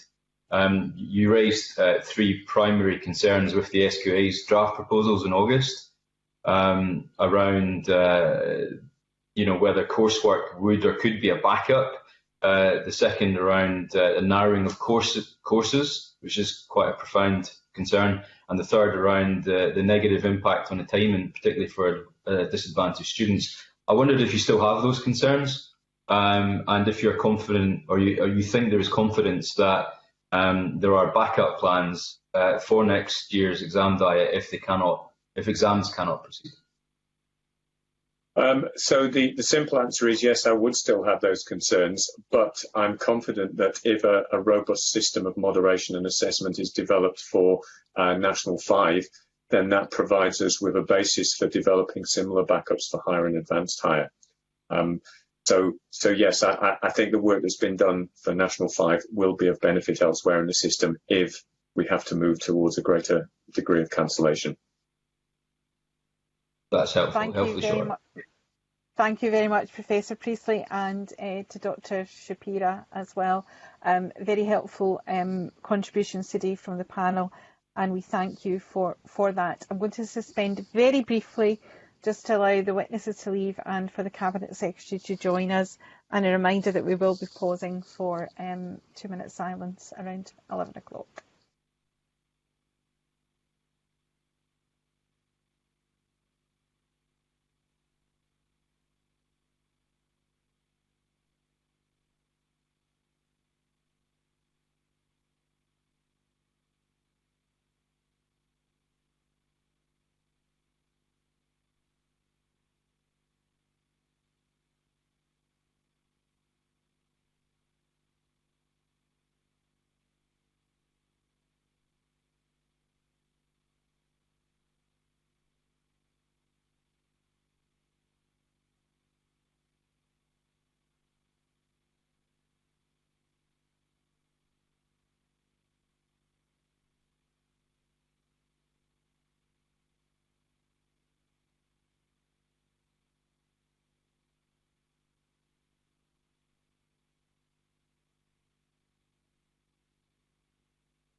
Good morning and welcome back, and a warm welcome to committee to Cabinet Secretary for Education and Skills in the Scottish Government, John Spinney MSP. Mr Spinney, I understand you know that we have to pause slightly before 11 o'clock to allow 2-minute silence, but can I invite you to make a brief opening statement? Thank you, Convener. I welcome the opportunity to appear before the committee today to set out the Scottish Government's response to the Priestley review and to provide an update on the approach to awarding national qualifications in 2021. To enable us to learn the lessons of the approach taken in awarding in 2020, I acted quickly in commissioning Professor Mark Priestley to conduct a rapid and independent review of events following the cancellation of the 2020 examination diet. I would like to reiterate my thanks to Professor Priestley and his team, from whom you've just heard, for the work that they did.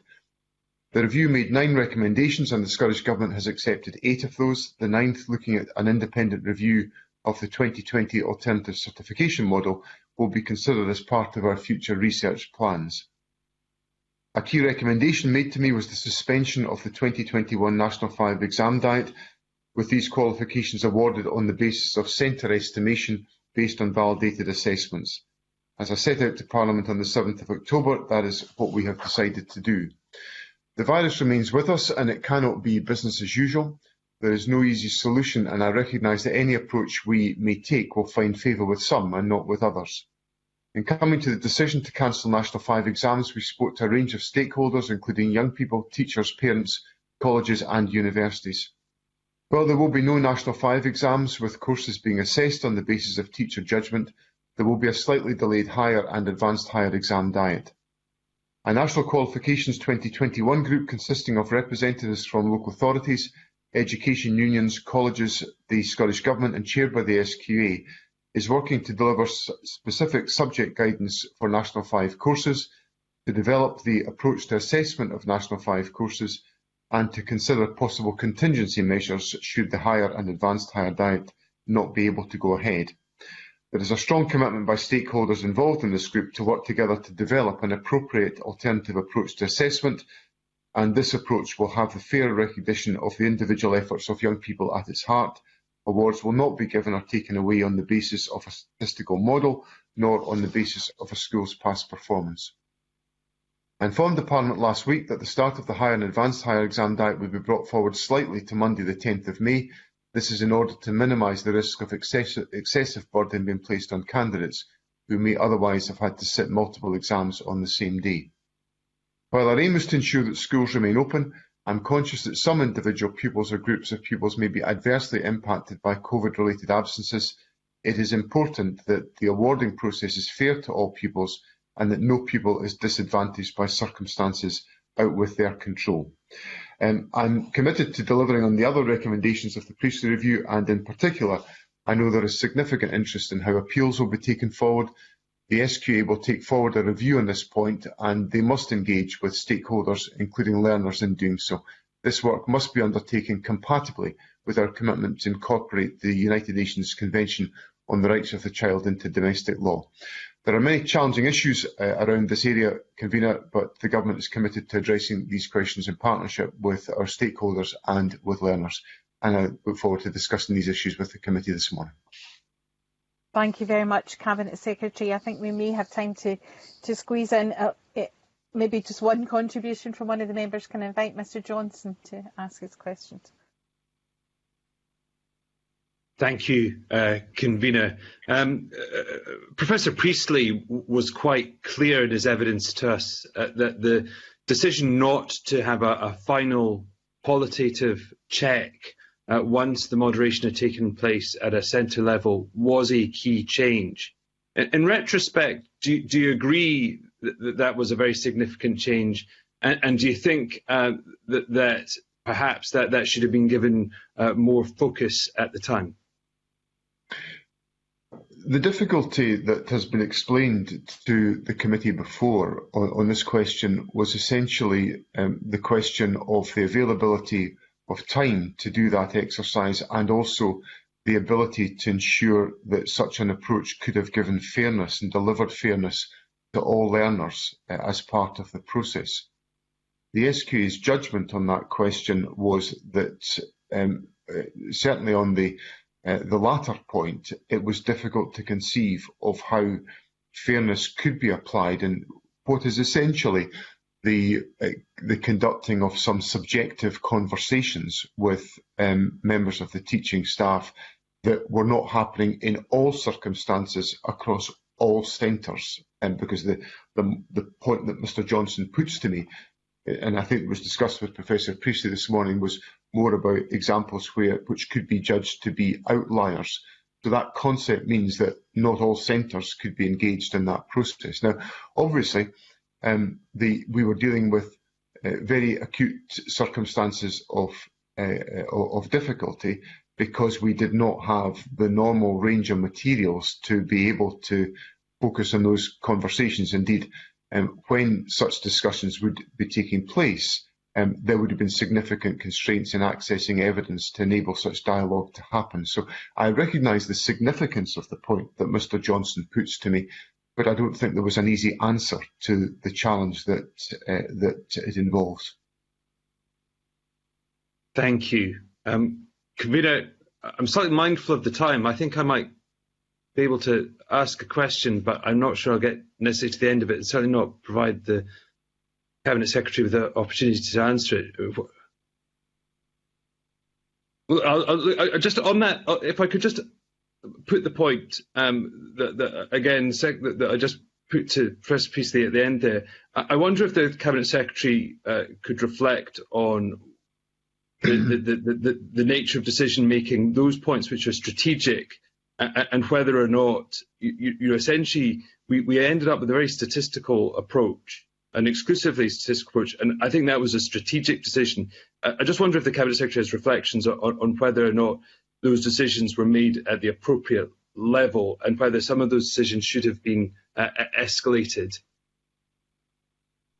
This question. Can I just ask you, Cabinet Secretary, sorry, can I ask you just to maybe delay your answer, the committee is now going to pause, and we will reconvene around 3 minutes past 11. Thank you.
Welcome back to committee, and thank you very much for everyone observing 2 minutes silence. It's a very different remembrance this year from what we're used to, but thank you for that. Can I return to the Cabinet Secretary to continue answering Daniel Johnson's questions?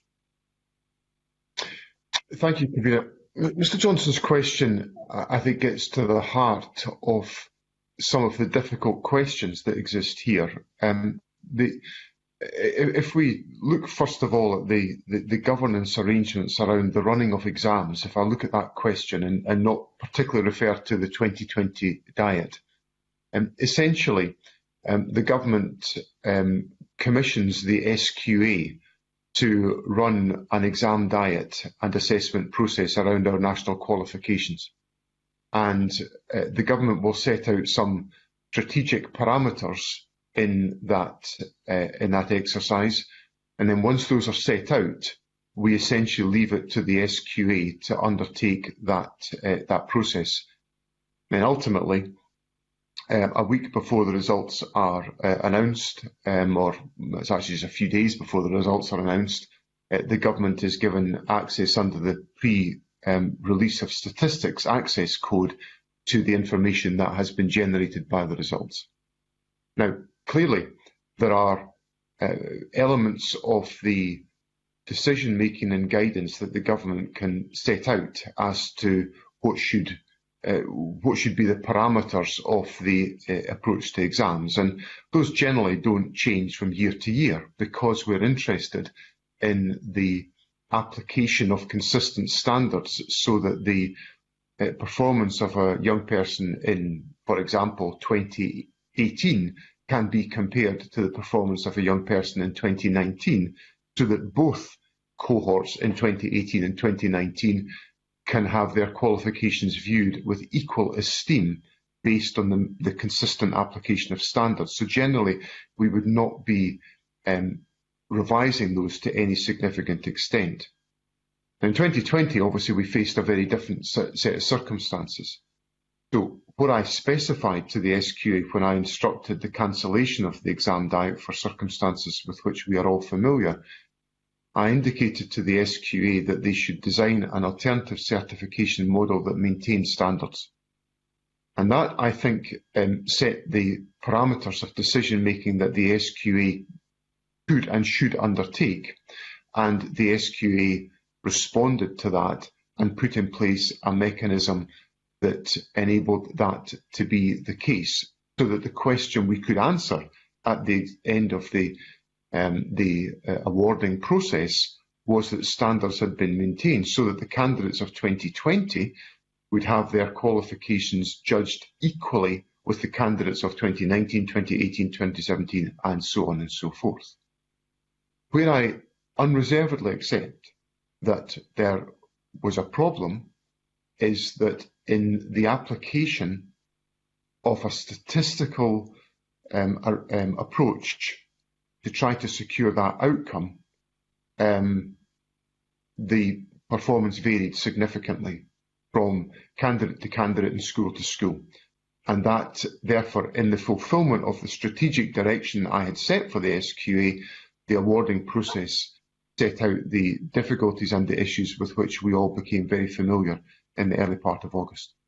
So I think in answer to Mr. Johnson's fundamental question, I think the governance arrangements are such that the government sets out a strategic direction, and there are then a very significant number of specific decisions that will be taken within that direction by quite properly by the SQA, and quite properly not requiring the approval of government, because what that would then do is undermine the independent awarding authority of the SQA.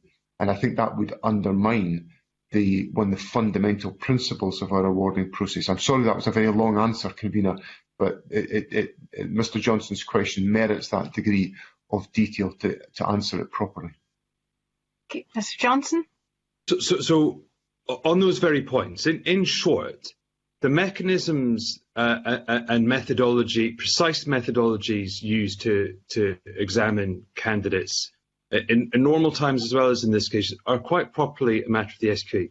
But what is examined and the purpose of that examination is clearly a political decision. So, for example, the SQA could not credibly simply just decide in normal times to not undertake examinations at all, or fundamentally alter kind of what happened. If, for example, move to a simple pass-fail rather than a graded methodology, that would be a political decision. So, if that's the case, surely the point that altered here with the dropping of the qualitative final step was that essentially the grades that were awarded to individuals had the link between their individual effort and attainment broken, because ultimately that final award was purely made by recourse to past performance of the centre, and there wasn't that final check to see whether or not the individual's movement of their grade was warranted or not, whether or not actually they were an exceptional individual or not. And that's a pretty fundamental decision and fundamental change. And surely in retrospect, that's one that really should have been taken at a governmental level rather than within the SQA. I don't think that would be a decision for the government, because ultimately that would have the government taking awarding decisions or potentially influencing awarding decisions about individual candidates. And that is expressly out with the scope of the operating processes that we have for this. The government has absolutely no role in the awarding of individual performance. That must be a process carried out independently of government under our current arrangements.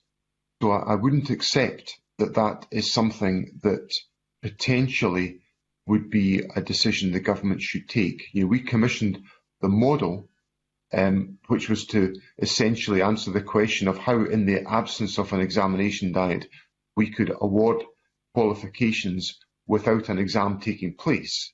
And the SQA were then tasked with developing the model that would enable them to do that. And to go back to one of my earlier answers, one of the issues that was a challenge in terms of the final stage of dialogue that Mr Johnson raises with me was the ability to exercise and apply that fairly across all candidates in all centres across the country.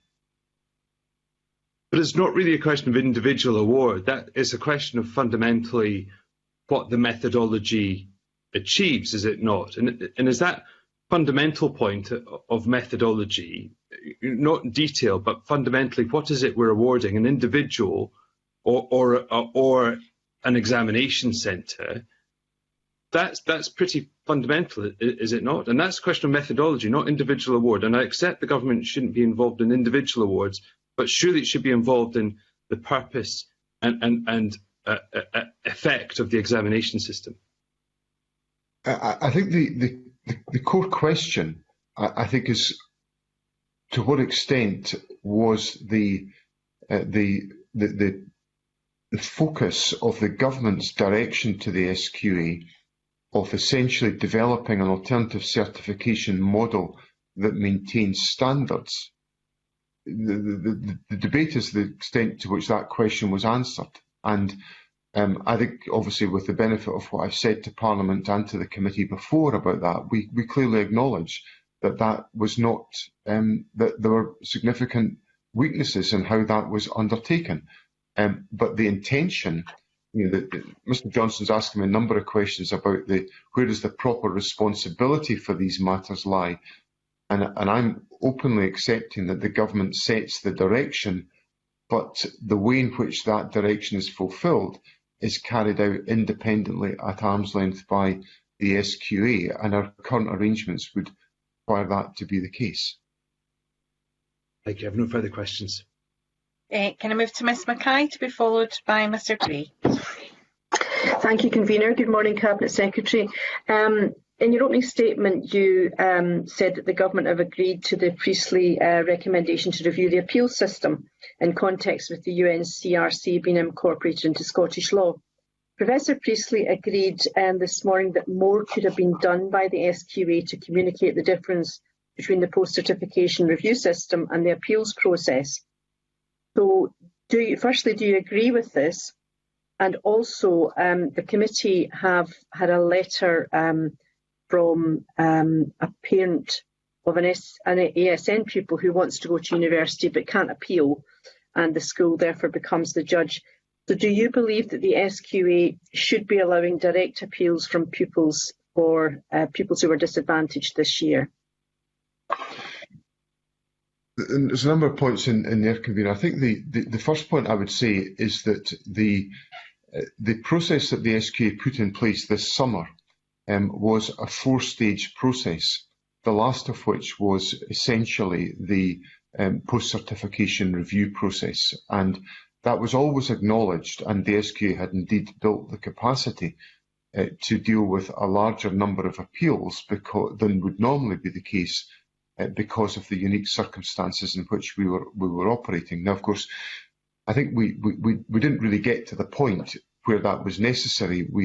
It was very clear in the aftermath of the results day on the 4th of August that there was going to be a sizable number of appeals, and schools were beginning to work on them.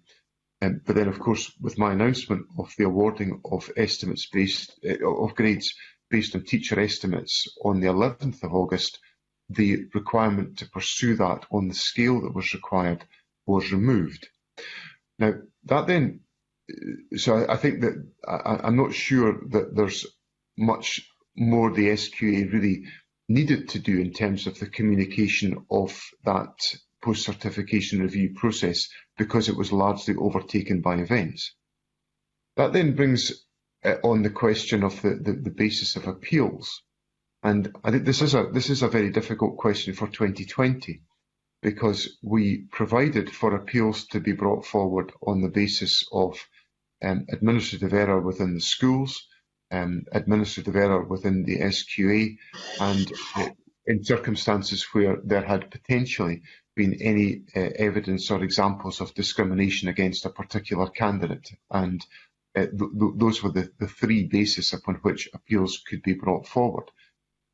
And the reason for that was that the challenge we would have faced this year is that the awarding decisions were based, finally, on the estimates put forward by teachers. And our appeal system has traditionally relied upon the judgments and the input of schools to the process of appeal. But fundamentally that was changed this year, because we weren't dealing with evidence based on an exam performance. We were essentially dealing with evidence that would have informed teacher estimates, which would have been the underpinning of the awarding decisions that were made. So the 2020 circumstances make it more difficult for there to have been any sort of broader examination of evidence, because the evidence clearly would have informed the judgments that were made by teachers in putting forward the estimates.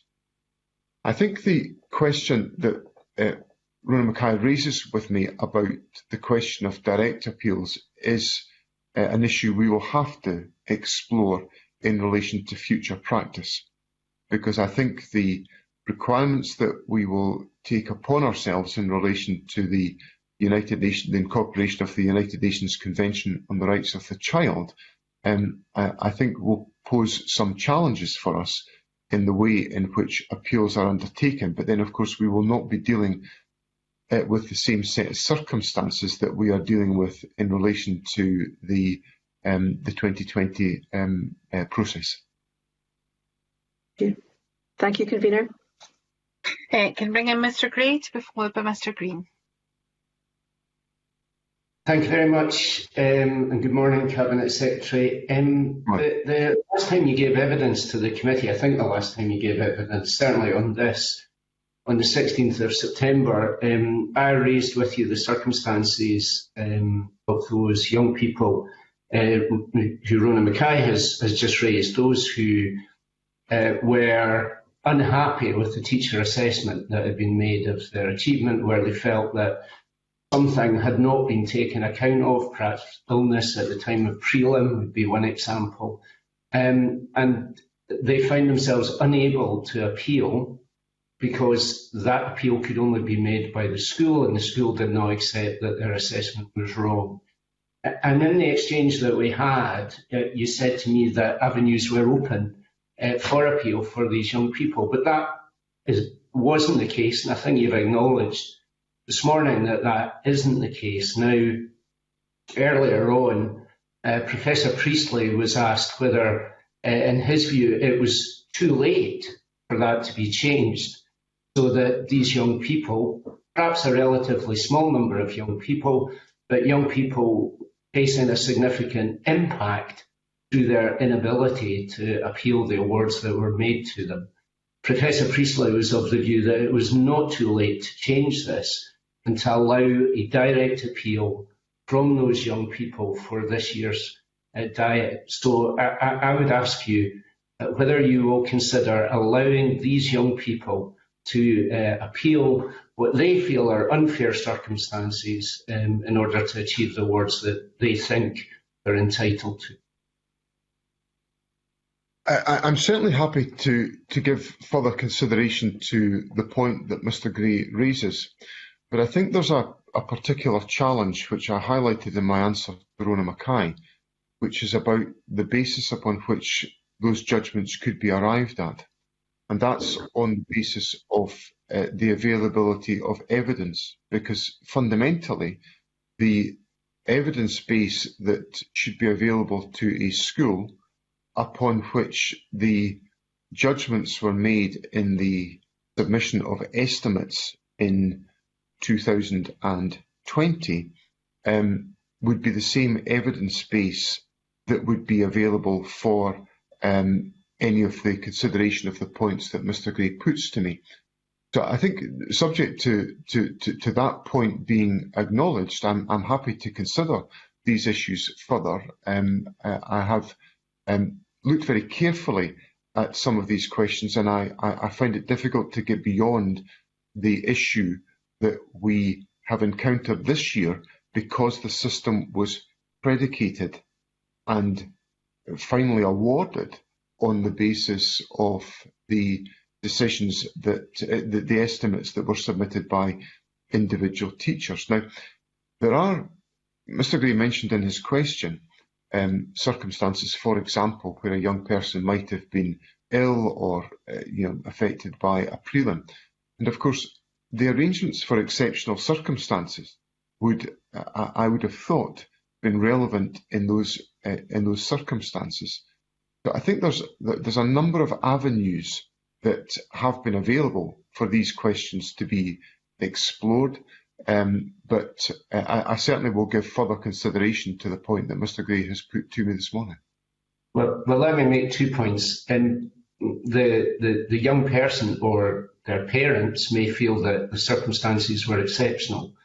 But if the school does not believe that the circumstances were exceptional, then they have no avenue to appeal on that basis. So, and that's a point about the system in place, but it doesn't address the problem. And let me read to you from the summary of findings from the Priestley report. It says this: while the application of the appeals process offered an in-principle technical solution to address these anomalies, some of the ones we are discussing, it paid insufficient attention to the severe impact on those students obliged to undergo it in terms of mental health and well-being, missed opportunities to transition into higher education, etc.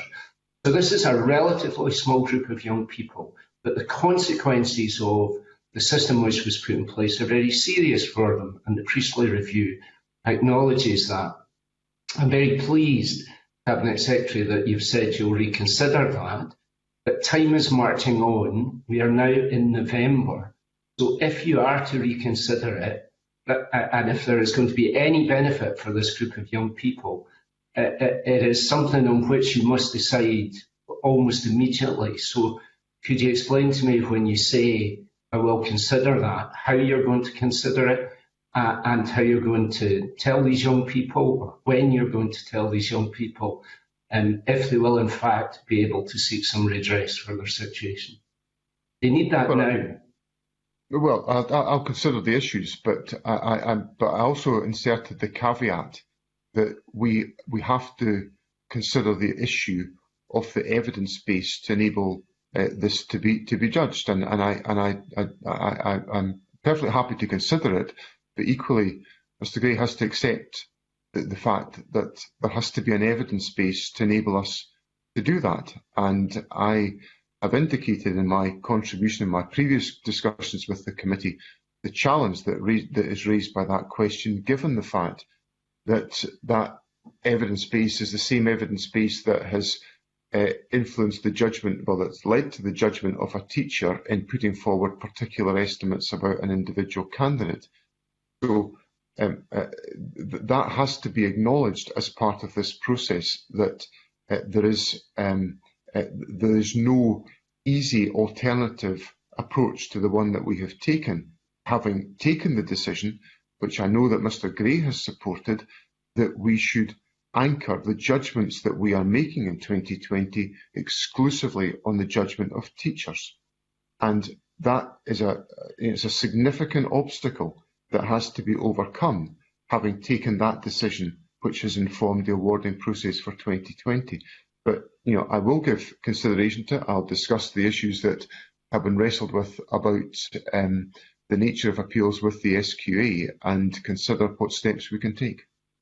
I simply say that this issue is not a new one, so consideration of these issues has already been undertaken. But I also say there is little point in reaching a conclusion in February or March next year. That this isn't an issue for these young people now, and time is marching on. But I have to say to Mr. Gray that the appeal system that we have had in place for some time has been predicated on essentially dialogue between schools and pupils and families about the basis upon which appeals could be brought forward, and that has been the long-standing approach to appeals within our system.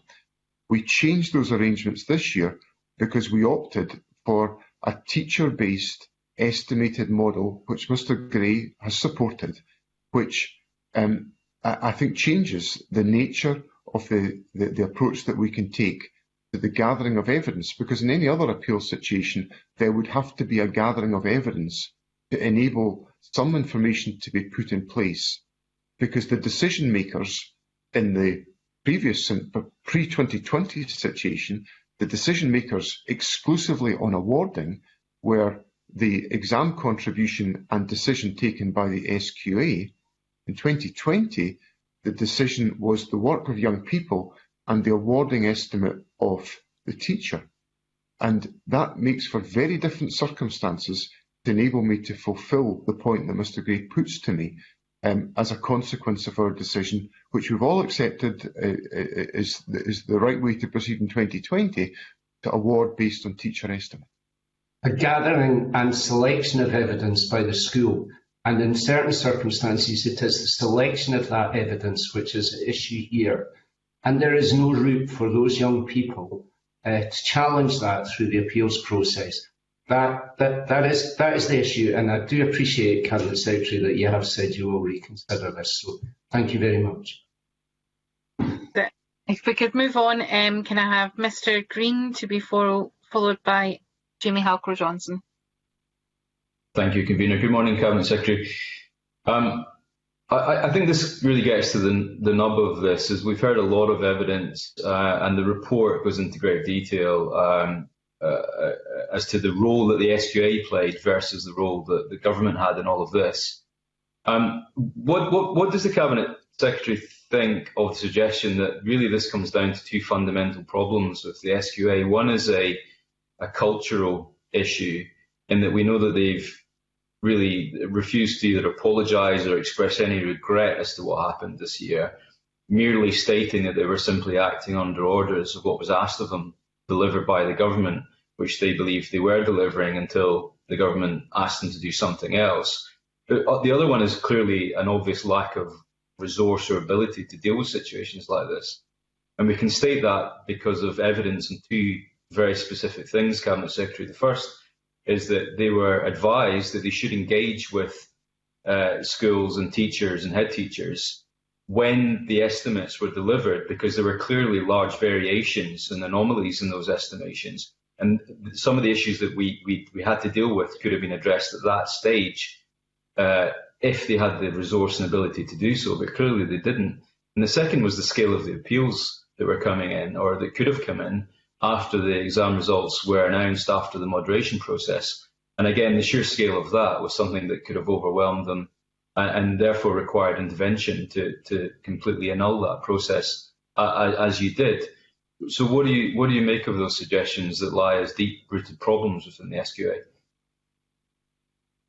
The first point I'd make is that I was confident the SQA had sufficient capacity arranged to handle the appeals that were going to come from the awarding on the 4th of August.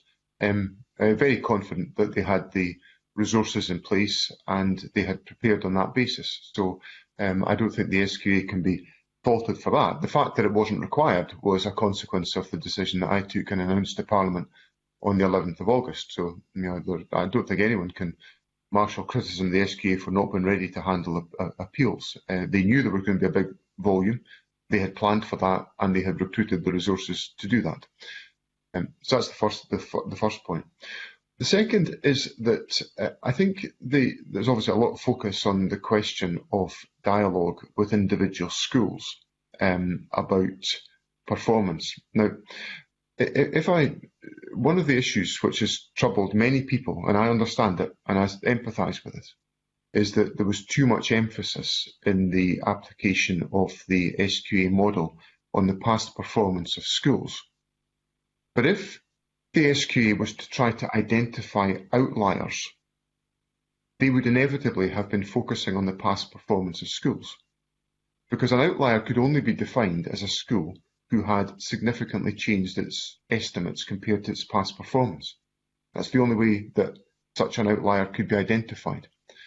So the problem that's of concern to people about essentially past performance informing the decision-making of the SQA in the awarding decisions would have applied had the SQA engaged in dialogue with schools, because they would have been engaging with schools that were far adrift from their past performance. So there wouldn't be an easy solution to that issue. And what that throws into spotlight, and when we come on to this in the committee, is what is the most appropriate means of assessment? Because one figure that troubles me is that if you look at the A to C pass rate in the most deprived communities in Scotland at higher, in 2019 it was, in the exam system, it was 65%. Under teacher estimates in 2020, it was 85%. There's a massive difference between these two numbers. Now, so essentially my point is that different approaches to assessment can throw up very different responses. An exam-based system produces a 65% pass rate in the most deprived 20% of pupils.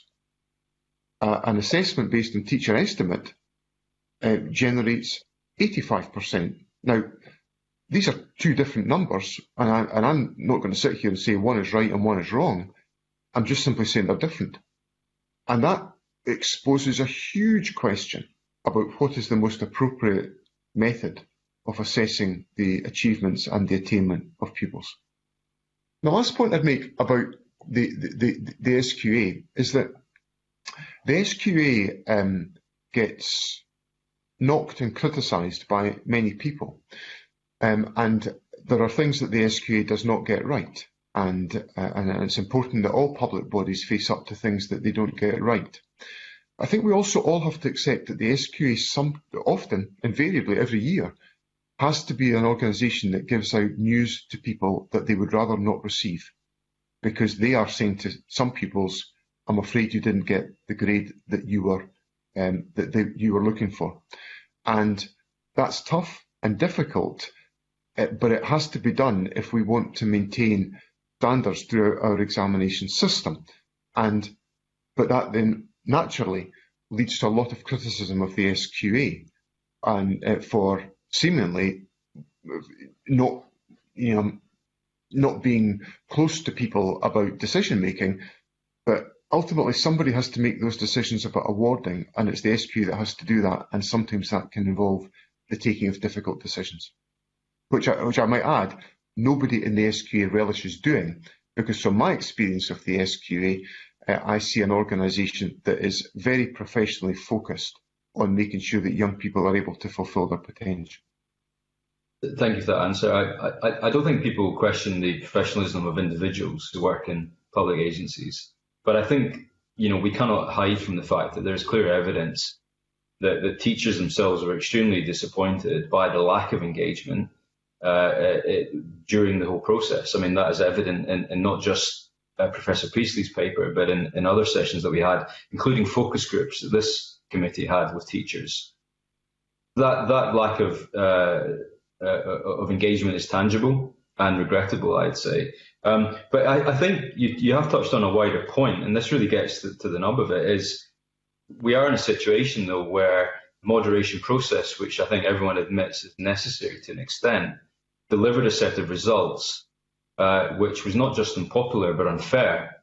And that required ministerial intervention on your part to reverse to teacher estimates, which by your own admission this morning, wildly vary from historic performance of pupils within those schools.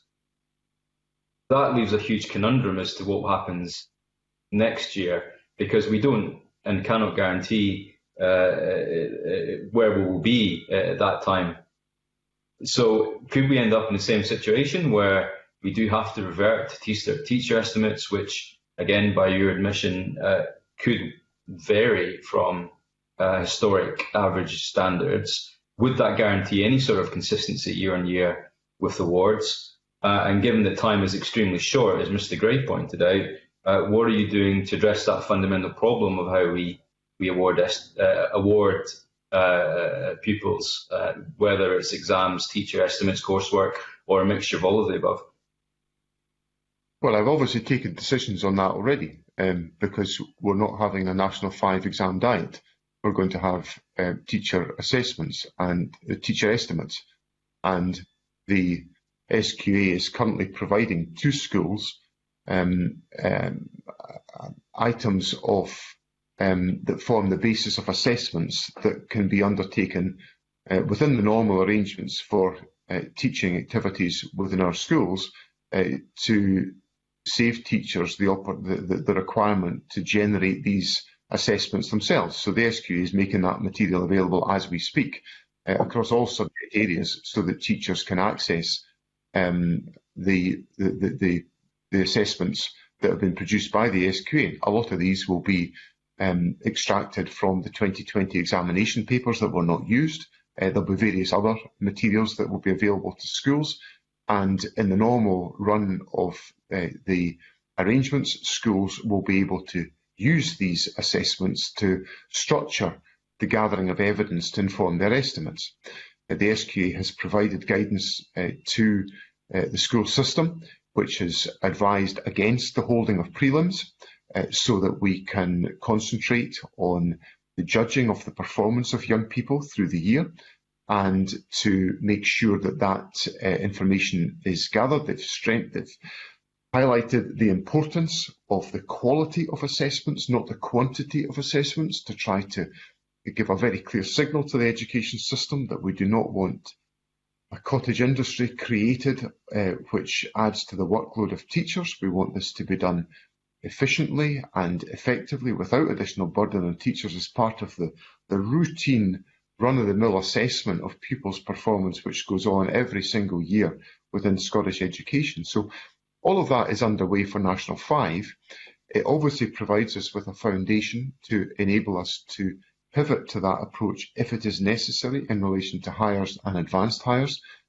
I've obviously taken a decision not to apply that same methodology to hires and advanced hires, but I've made clear to Parliament in October that we retained the ability to pivot to that arrangement if necessary, and the final moment at which we could take such a decision would be the February break, at the midterm break in February. So we obviously want to my clear priority is to run a 2021 high and advanced higher diet, but I'm also mindful of the fact that we don't quite know what the course of the pandemic will be and what degree of disruption will be experienced by individual pupils or by schools or by the system in general. So these issues are well underway in terms of the handling to respond to the important recommendations that Professor Priestley and his team have put forward. But it remains the case that there will or will not be national moderation on the estimates that you're asking teachers to provide. I appreciate the assessment process is slightly different this year to allow them to help come up with those estimates, but will the SQA still apply moderation? And if so, is it doing what it did last year based on a set of parameters and rules that the algorithm will use? Is it going to be any different from last year, and in which way will it be different to ensure we don't see a repeat of the same levels of moderation that we saw last year? It will be fundamentally different to the approach taken last year, this summer.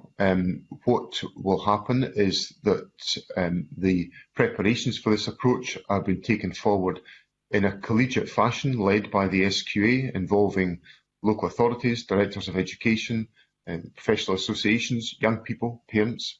So there's very open transparency around the arrangements that are being put in place.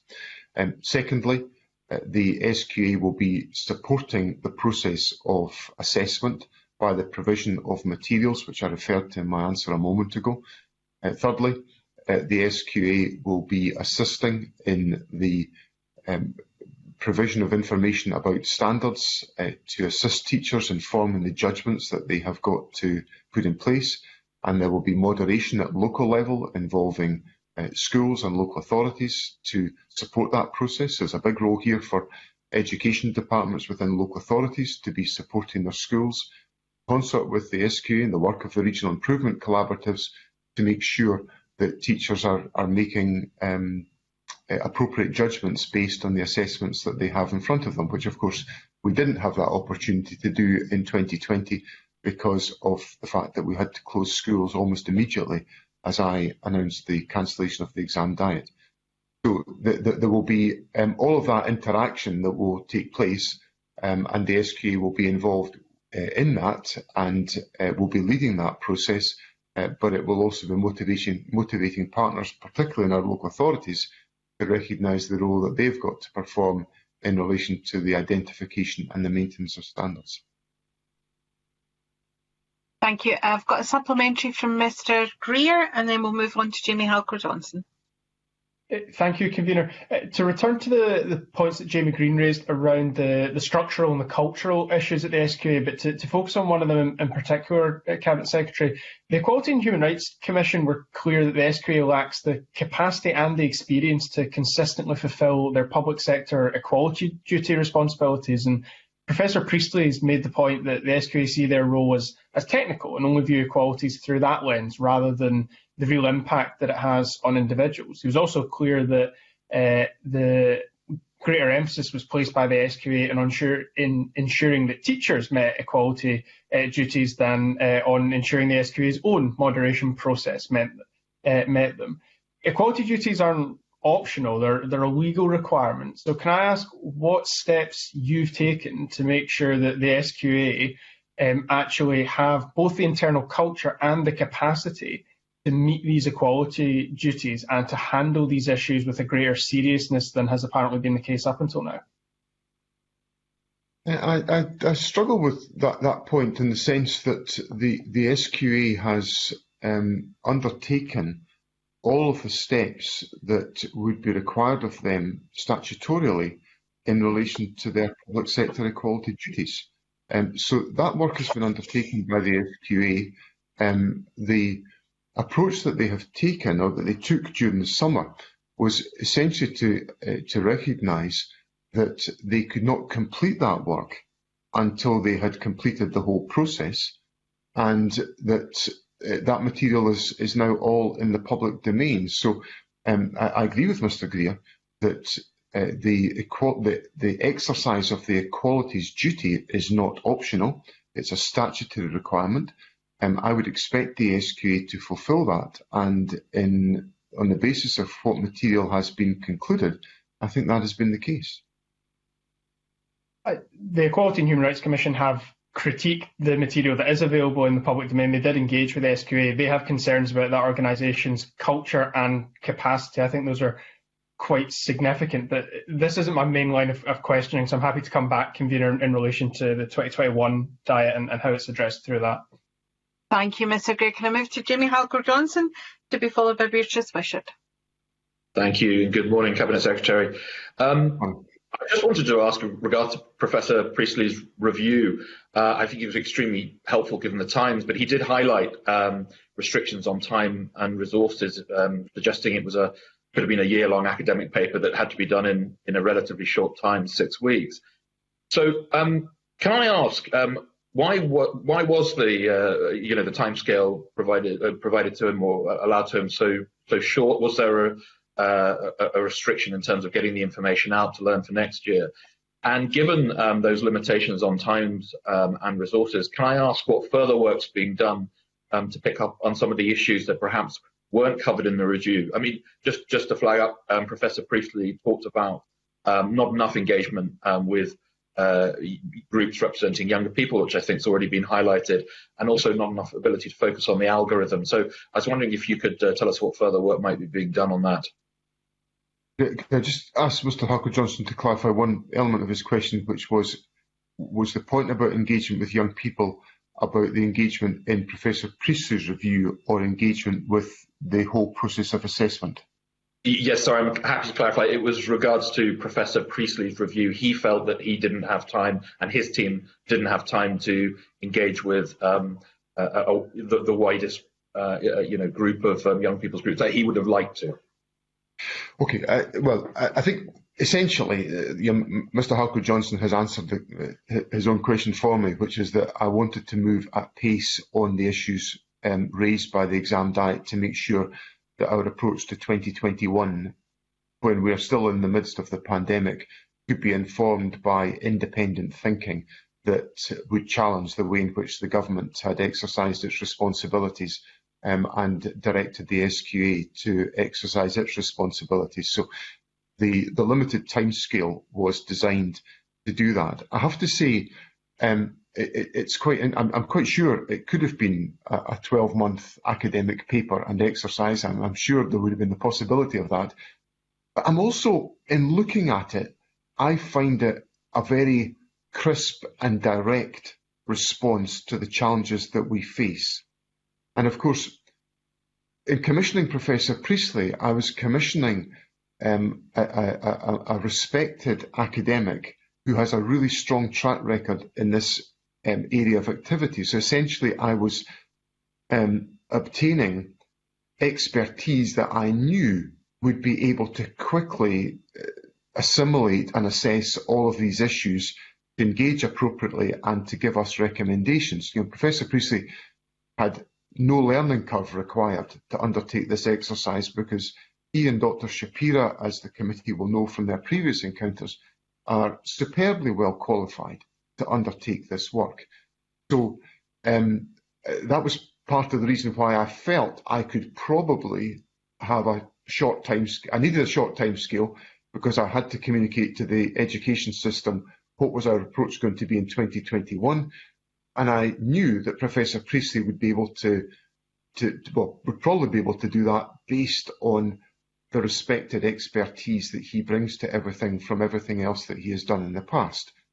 So it was a swift timescale. I don't think we lost anything out of that. Obviously, of course, there could have been more time for dialogue, but I think the way that Professor Priestley then structured his recommendations puts the onus on various organisations, the government, the SQA, various other bodies, to engage in some of that further dialogue that perhaps he wasn't able to do in his exercise. And specifically on the issue of the algorithm, I think, I'm quite sure there'll be academic papers will be written about the algorithms that were used across the 4 education systems of the United Kingdom. But we don't really, it's not mission critical that we understand the algorithm for 2021 because we're not going to be using that. And I'm sure it will be an interesting point of academic research, but it's not on the critical path for the delivery of a 2021 set of qualifications. Yeah, thank you for that. I mean, I would just highlight, obviously, that these were concerns that, or issues that Professor Priestley raised in terms of the timescales. Just to go back, I mean, you rightly pointed out that there were a number of areas where perhaps different groups may look to take kind of more work forward. Can you tell me what work the Scottish Government particularly are doing, whether there is any there are any plans to call for either further work around any of these areas ahead of the exams next year, or just in terms of resilience within the system? Well, the government has committed to implementing in the course of this year the 8 of the 9 recommendations that Professor Priestley put forward. There is work underway on all of those 8. Some of it, of course, has led to decision making already. The cancellation of the National 5 diet, for example, has been taken forward already. Professor Priestley recommended that there was, whilst recognising the statutory requirement on the SQA to be the awarding body and to lead the awarding process, there was an opportunity to act collaboratively with a number of other players. That's where the qualifications group has come from, and the SQA are taking that work forward as we speak, and that group is meeting on a regular basis. I think it's meeting twice this week to advance some of these questions. So all of that work is underway. I'm very happy to give the committee a distillation of the steps that we are taking to advance those recommendations. There are 8 of them. I'm very happy to provide progress report in writing to the committee if that would be helpful, so the committee can see what steps have been taken forward by the government and by other bodies. I'm sure that would be helpful. Thank you. I'm conscious of time, so I'll let that. Thank you, Cabinet Secretary. Thank you. Can I move to Ms Wishart to be followed by Mr Creer? Thank you, Convener, and good morning, Cabinet Secretary. I think it is still just morning. Cabinet Secretary, could I ask you about the meeting where you were briefed on the outcome of the SQA's moderations? No minutes were taken at that meeting, and it took me 3 separate parliamentary questions to establish that fact. But this was a critical meeting and a chance to pull the plug on a system that others have said today was unfair, and results that caused no end of grief. At such a crucial juncture for Scottish education, I'm astonished that there were no notes taken and no records kept. And I note that you said later that there was no real value in that minute. So could I ask you why there was no real value in that minute and why no notes were taken at the meeting? The meeting that took place was essentially a briefing meeting that explained to me what the outcome of the awarding process had been. And there was documentation made available to me for that meeting, which I am pretty certain has been, I'm almost entirely certain, has been issued under Freedom of Information to set out all of the material that I had in front of me on that occasion, as provided by the SQA and by the analysts within the government. So the material that was available to me, I'm pretty certain has been published. The question of a minute would, we make a judgment about when it's appropriate to produce minutes within the government. Generally, that tends to be around about the taking of decisions. I take part in endless meetings on a daily basis. Not all of them are minuted because not all of them are taking decisions. If I'm taking decisions in a meeting, then yes, they will be recorded. But generally, where I'm involved in dialogue about certain questions, we could find ourselves almost having to write a verbatim account of every word that has been said, and I'm afraid we just do not have the civil service resources to enable that to be the case, and I wouldn't think that would be a justifiable use of public expenditure for that purpose. It's critical that decision making is properly recorded. But I wasn't making decisions that night. I was essentially being briefed on the outcome of the awarding process that had been undertaken by the SQA. Thank you for that answer. Can I turn now to my final question, Convener? Fairness, well-being and the building up of pupils' skills and knowledge is a priority, and the Welsh Liberal Democrat Education Minister Kirsty Williams has been clear about that, and her conclusion in Wales yesterday was the cancellation of exams for 2021. And I know that a decision has been made about National Fives, and nobody is pretending that these are easy decisions. But will they be better decisions if ministers work in partnership with teachers? So what's the early feedback on the alternatives for National Fives, and how is this fed into the Scottish Government's thinking on other exams? The first thing I'd say, Convener, is actually about Kirsty Williams, who I have to say I've had the pleasure to work with as a fellow Education Minister in Wales. I think she's made a really outstanding contribution, and I was very disappointed to see that she intends to stand down at the forthcoming election. I think she's been a really distinguished Education Minister in Wales, a very thoughtful and a great person to discuss issues with, because we both wrestle with the same difficult choices, and she's wrestled with a difficult choice around about her exam diet, and as she did over the summer, as I did, and as I have done about the forthcoming position in Scotland. In relation to the question about how we engage with teachers, I obviously talk to a lot of members of the teaching profession about these questions, as does the SQA. And we've had many contributions about what is the right thing to do in relation to the planning of the 2021 diet, given the uncertainties that we still face around about COVID. I think it'd be fair to say that there's certainly no unanimity about what's the right thing to do.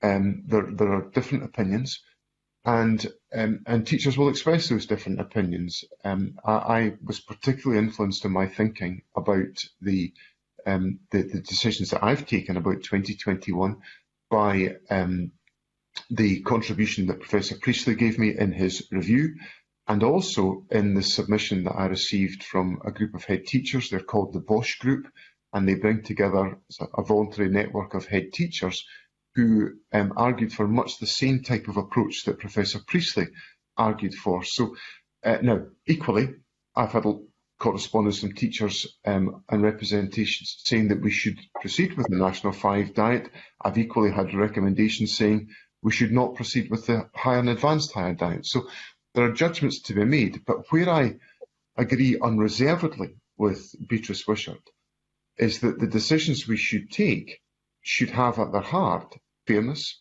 the well-being of learners, and the interest and the prospects of learners in the decision-making that we took. Now, for that reason, I judged that we should run a higher and advanced higher diet, because I thought from a learner's perspective, and I discussed this issue with learners, they were entitled to have the qualifications that would enable them to progress to the next stages of their either their learning journey or their journey in work, or whatever choices they decided to make, given that hires and advanced hires, in contrast to National Fives, for the overwhelming majority of candidates, tend to be exit qualifications from our school education system. And that factor weighed heavily in my judgment in coming to the conclusions that I came to. Thank you. Thank you, Convener. Mr. Greer?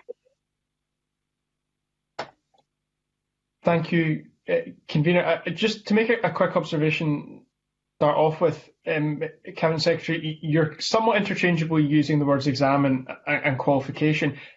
A higher qualification would be available to all young people in Scotland, whether or not they take the exam. If you had decided to do for hires what you've done for National Fives, they would have still got that. This is a judgment about the exam, not about the qualification. But you said something very welcome in your opening statement, that no young person should be disadvantaged by disruption throughout the year. So presumably we're talking about self-isolation when it comes to that final exam. I've been contacted by a number of constituents who are in this situation. So to give one example, a young woman who is studying for hires and advanced hires has contacted me because she's had to self-isolate twice already. So she's missed about 4 weeks of school. If that were to be replicated in the remaining 2/3 of the term, that's up to 12 weeks potentially that she's going to miss. It could be less, it could be more. She said in her own words, "It's a very stressful time as it is, and missing a lot of school makes it worse. I feel underprepared for prelims and exams." Now, if we park the prelim point for a minute based on what you said around the guidance that's been issued, can I just ask, how will a young person who's missed a significant chunk of the school year due to self-isolation have that taken into account when it comes to their higher or advanced higher exam? First of all, before I answer the substance of Mr. Greer's question, he's absolutely right to point out how I am interchangeably and perhaps somewhat casually using different words, but there is no necessity to have an exam to award a qualification. And I think that's a really important observation to make at the outset. In relation to the circumstances that Mr. Greer raises with me, this is a very important and legitimate issue, and it's one that we've got to watch very carefully. It's why I have said what I've said about the fact that I would like to proceed with a higher exam diet and an advanced higher diet, because I think that would give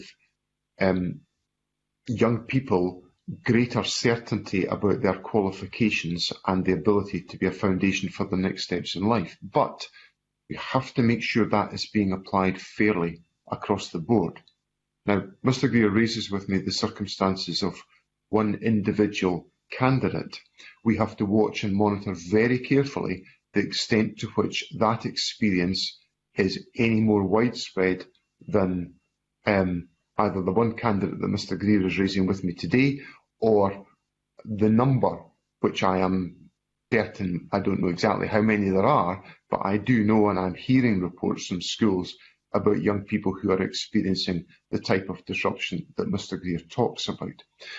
We've got to monitor that very carefully, because that is obviously material to whether every young person has got the fair opportunity to be presented for a higher or advanced higher qualification, a higher and advanced higher examination in the spring, if they've had that amount of disruption. But the other point, so that is a material point that we will be looking at in relation to that judgment. The other issue I would raise is obviously that there are, if a young person is unable to attend school because of self-isolation, they should be supported in their learning by their school.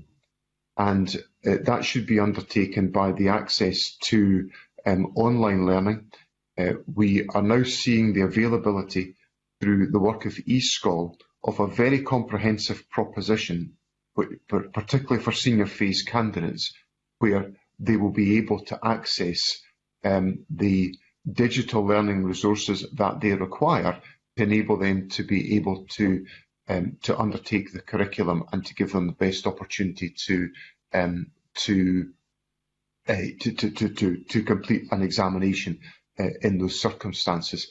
So there's a number of different opportunities for young people in relation to the access to remote learning.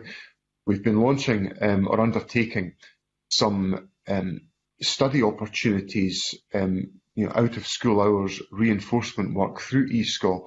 These have been fabulously well subscribed to by senior pupils, and it's providing young people with an opportunity to make up for some of the disruption that Mr. Greer has referred to. But it is a question that I am keeping under very close review and is material to any decision making about the undertaking of the higher diet.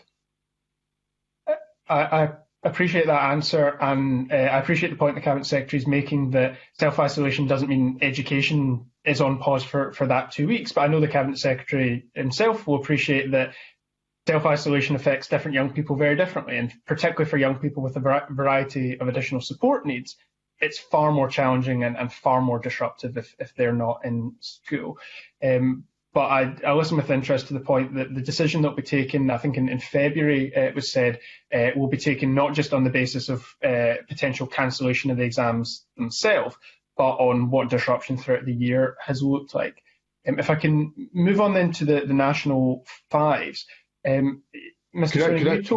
Could I just add one other point to my earlier answer to Mr. Gray, which I should have added, which is that in the circumstances, let us assume, for example, that the higher and advanced higher diet proceeds, but a number of young people have experienced significant disruption in their academic year. I would consider those to be issues that were certainly merited consideration under the exceptional circumstances procedures that the SQA will have in place. Thank you. That's good to know. Return to the National Fives then. Cabinet Secretary, you told me in September, I believe, in a committee meeting in October in the Chamber, that you wanted to, and I'll quote, ensure that the approach taken, that's to National Fives, does not in any way add to teachers' workloads, end quote. That hasn't happened, has it? Teachers need to mark more, they need to produce more than normal on top of an already manageable workload. So what's happened with National Fives? And why has the workload for teachers increased when there was pretty clear commitment that that would not need to be the case? I don't agree that teachers have got to mark more and produce more for this to be undertaken, because the SQA is making available to schools the assessments that would be advisable to undertake for pupils, upon which teachers can form estimates and judgments.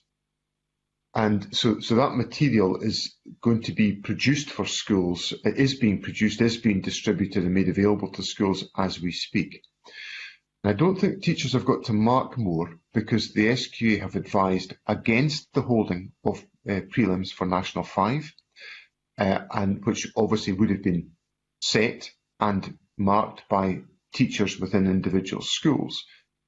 And the approach that we're taking to the availability of the assessment materials is essentially viewing these as part of the rudimentary work that teachers will do during the year to assess the progress that individual candidates are making. So what I see this as being is essentially providing a bit more structure to the normal process of assessment of the performance of young people during the year, as a consequence of the materials that are being made available by the SQA. I suppose it is a debatable point, but it is very much a point being contested by teachers. I mean, take, for example, the English and maths courses. The suggestion there is that teachers are required to set 2 tests and to produce a portfolio. Now, producing a portfolio in English, that is normal, that is not additional workload. But 2 specified tests, that's where teachers are coming in and saying, look, this looks a lot like just putting the exam into the year and having teachers mark the exam as part of their normal work. Now, as you're aware, teachers can often gain additional income by becoming an SQA marker. There's a feeling that they're being asked to do this considerable additional amount of work that would usually be paid an additional sum for as part of their existing responsibilities. But in a year where, before the pandemic, we in this committee were discussing the issue of teacher workload with you. It's only gone up since then, and there's a strong feeling from teachers that this has significantly increased their workload. So I suppose if that's a contested point, then at least in part comes back to the issue of communication between the SQA and teachers. Do you feel that has actually improved? Because one of the questions that I'm asked most regularly at this point is, when it became quite clear from the summer that this was the trajectory we were heading towards, why has it taken the SQA so long to finally give teachers this information? And in some subjects that the full guidance is still not actually published. Why was that discussion with teachers not started earlier so that we could have reached a point of something close to consensus by now? Well, the pursuit of consensus has, not surprisingly, taken some time. And I'm all for consensus on this question, because it will mean for a much more, a much smoother operation of this system. Mr. Greer's questions to me have been framed very much around the SQA, But in Professor Priestley's recommendations for the 2021 diet, he recommended that the SQA should engage more substantively with a range of different stakeholders, principally local authorities, the teaching trade unions and parents, and the SQA have done that, and I'm satisfied that they have done that. But obviously that takes, that needs to take time to bring people together, because as I've highlighted in a number of my answers, not everybody agrees on everything in Scottish education. In fact, people rarely agree on much in Scottish education, in my experience. So it needs that takes time to be put together, and the SQA are working closely with stakeholders and partners to make sure that can be the case, so that some of the underlying issues to the question that Mr. Greer raises with me can be adequately and properly addressed as part of the approach that we take for the 2021 assessments. So that work is underway to try to do that. I certainly will look very closely, and I will be looking very closely. I give the committee this assurance at the question of workload, because I genuinely don't believe this needs to increase the workload. Indeed, that has been one of the key elements of the direction that I have given to this process. And the guidance which has been issued by the SQA, having been worked on with partners, focuses today on not having prelims. Well, I don't think, now a school might still decide to have prelims because the school may take a decision itself to do that. But the SQA is saying, we don't think prelims are necessary. Here are some assessments, in the SQA guidance, here are some assessments that you can undertake during the year. The SQA is saying, in the guidance that's been issued, what's more important is the quality of the assessments, not the quantity. So teachers don't need to be going away trying to work out, trying to gather a huge volume of evidence to make sure that candidates are given the best chance, which I know teachers want to do. The SQA is signalling, look, let's concentrate on the quality of the assessments, not the quantity of the assessments, to enable that to be undertaken correctly. And I hope that the communication that goes on around about this work can help to address some of those fears and anxieties. But I will keep the issue very much under close review, and I'll discuss it with teachers. I've got one brief final question, just to ask, when will the final subject guidance for National 5 be published? When will we be at the point where all National 5 subjects have their subject-specific guidance for teachers published? I think it's the 19th of November, but if I need to change that date, I'll write to the committee to correct that, but I'm pretty certain it's the 19th of November. Thank you. Okay, can I bring in Mr. Green? Thanks for bringing me back in, Convener. Can I ask the Cabinet Secretary a simple question? Does this year's cohort of pupils have access to the same breadth and depth of subject choice and courses that previous years have had access to?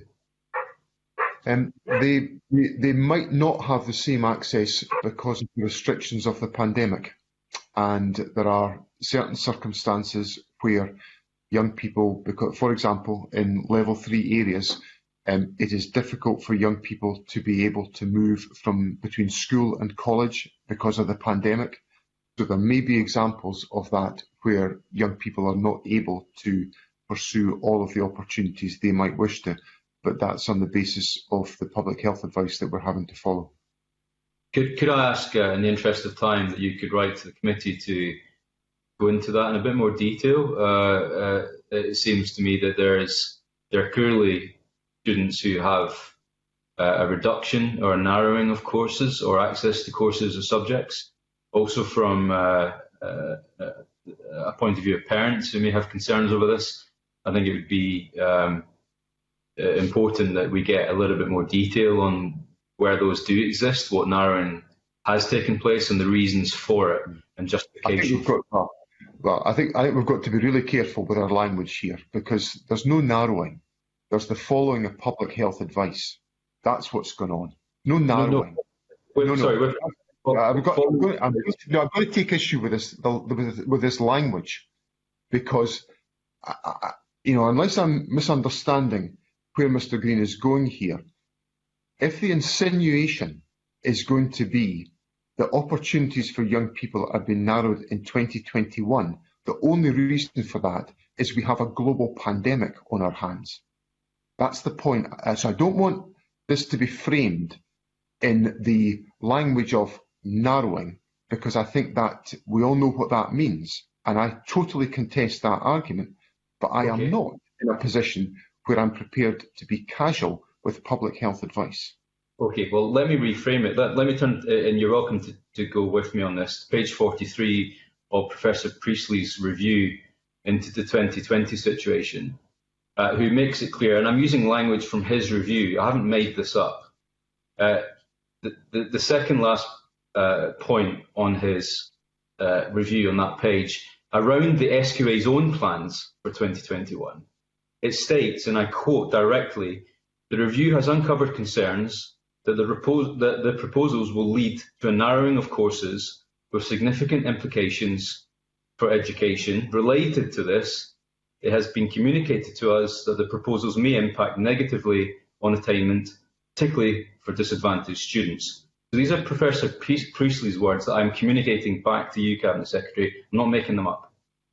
Well, I think Mr. Green is drawing the wrong conclusion from the words of Professor Priestley, because what the SQA is doing is trying to ensure that young people in reducing the scale of assessment that is required in certain qualifications are still able to undertake the breadth of the curriculum to satisfy the fact that they have undertaken that course and are therefore able to be certificated in that course, by recognising the fact that there has been, during this year, an erosion of learning and teaching time that is available to individual young people in certain circumstances.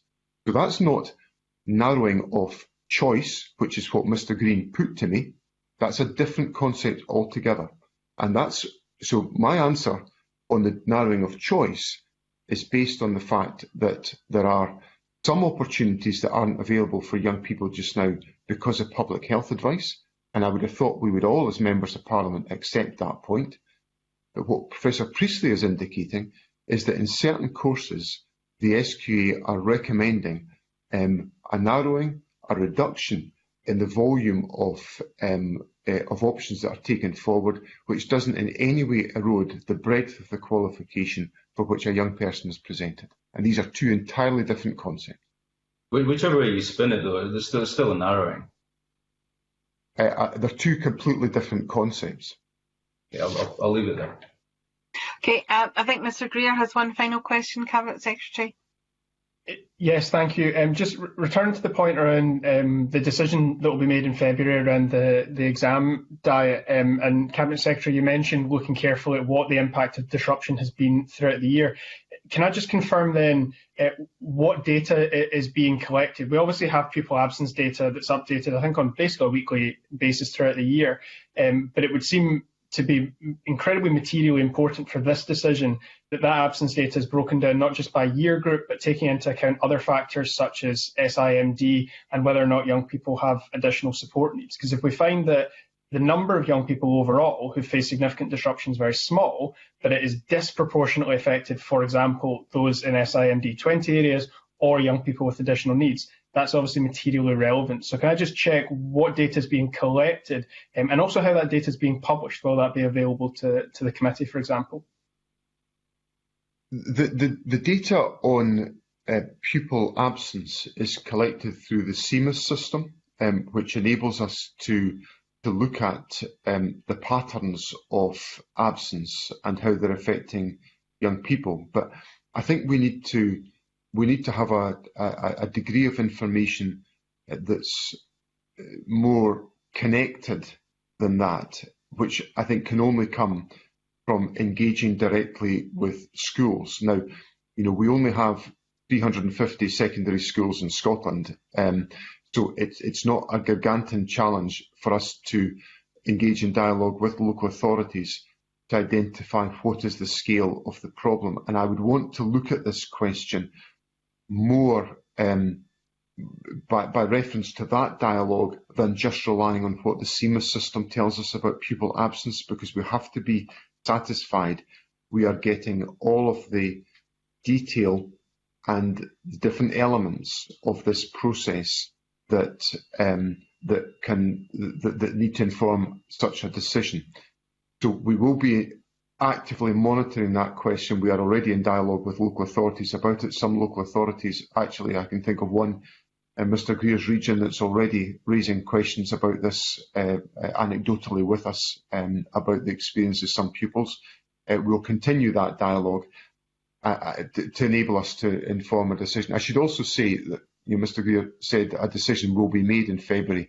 I've said that that's the last point a decision can be made to revert. So of course it could, we could come to a different conclusion at some stage earlier, should we. And of course, I think the earlier we would take such a decision would be advantageous, given the fact that it gives us more time to pivot to the other approaches that would be available to us. Thank you. Can I ask Cabinet Secretary, has there been a code put on CMIS to record self-isolation, or and if not, is there consistency in how self-isolation has been recorded in CMIS?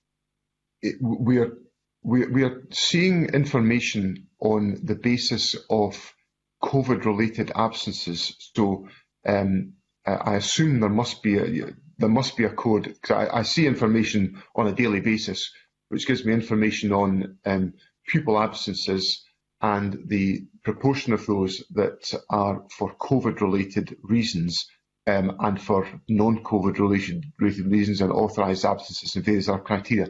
So I suspect that the origins of that must be a change to CMIS codes. Okay. Thank you very much, Cabinet Secretary. And I believe that's the end of questions from the committee this morning. Thank you very much for your attendance at the committee. We will now move to private session on Teams, and I request that members go onto Microsoft Teams for about 12:25. Thank you very much. That closes this committee.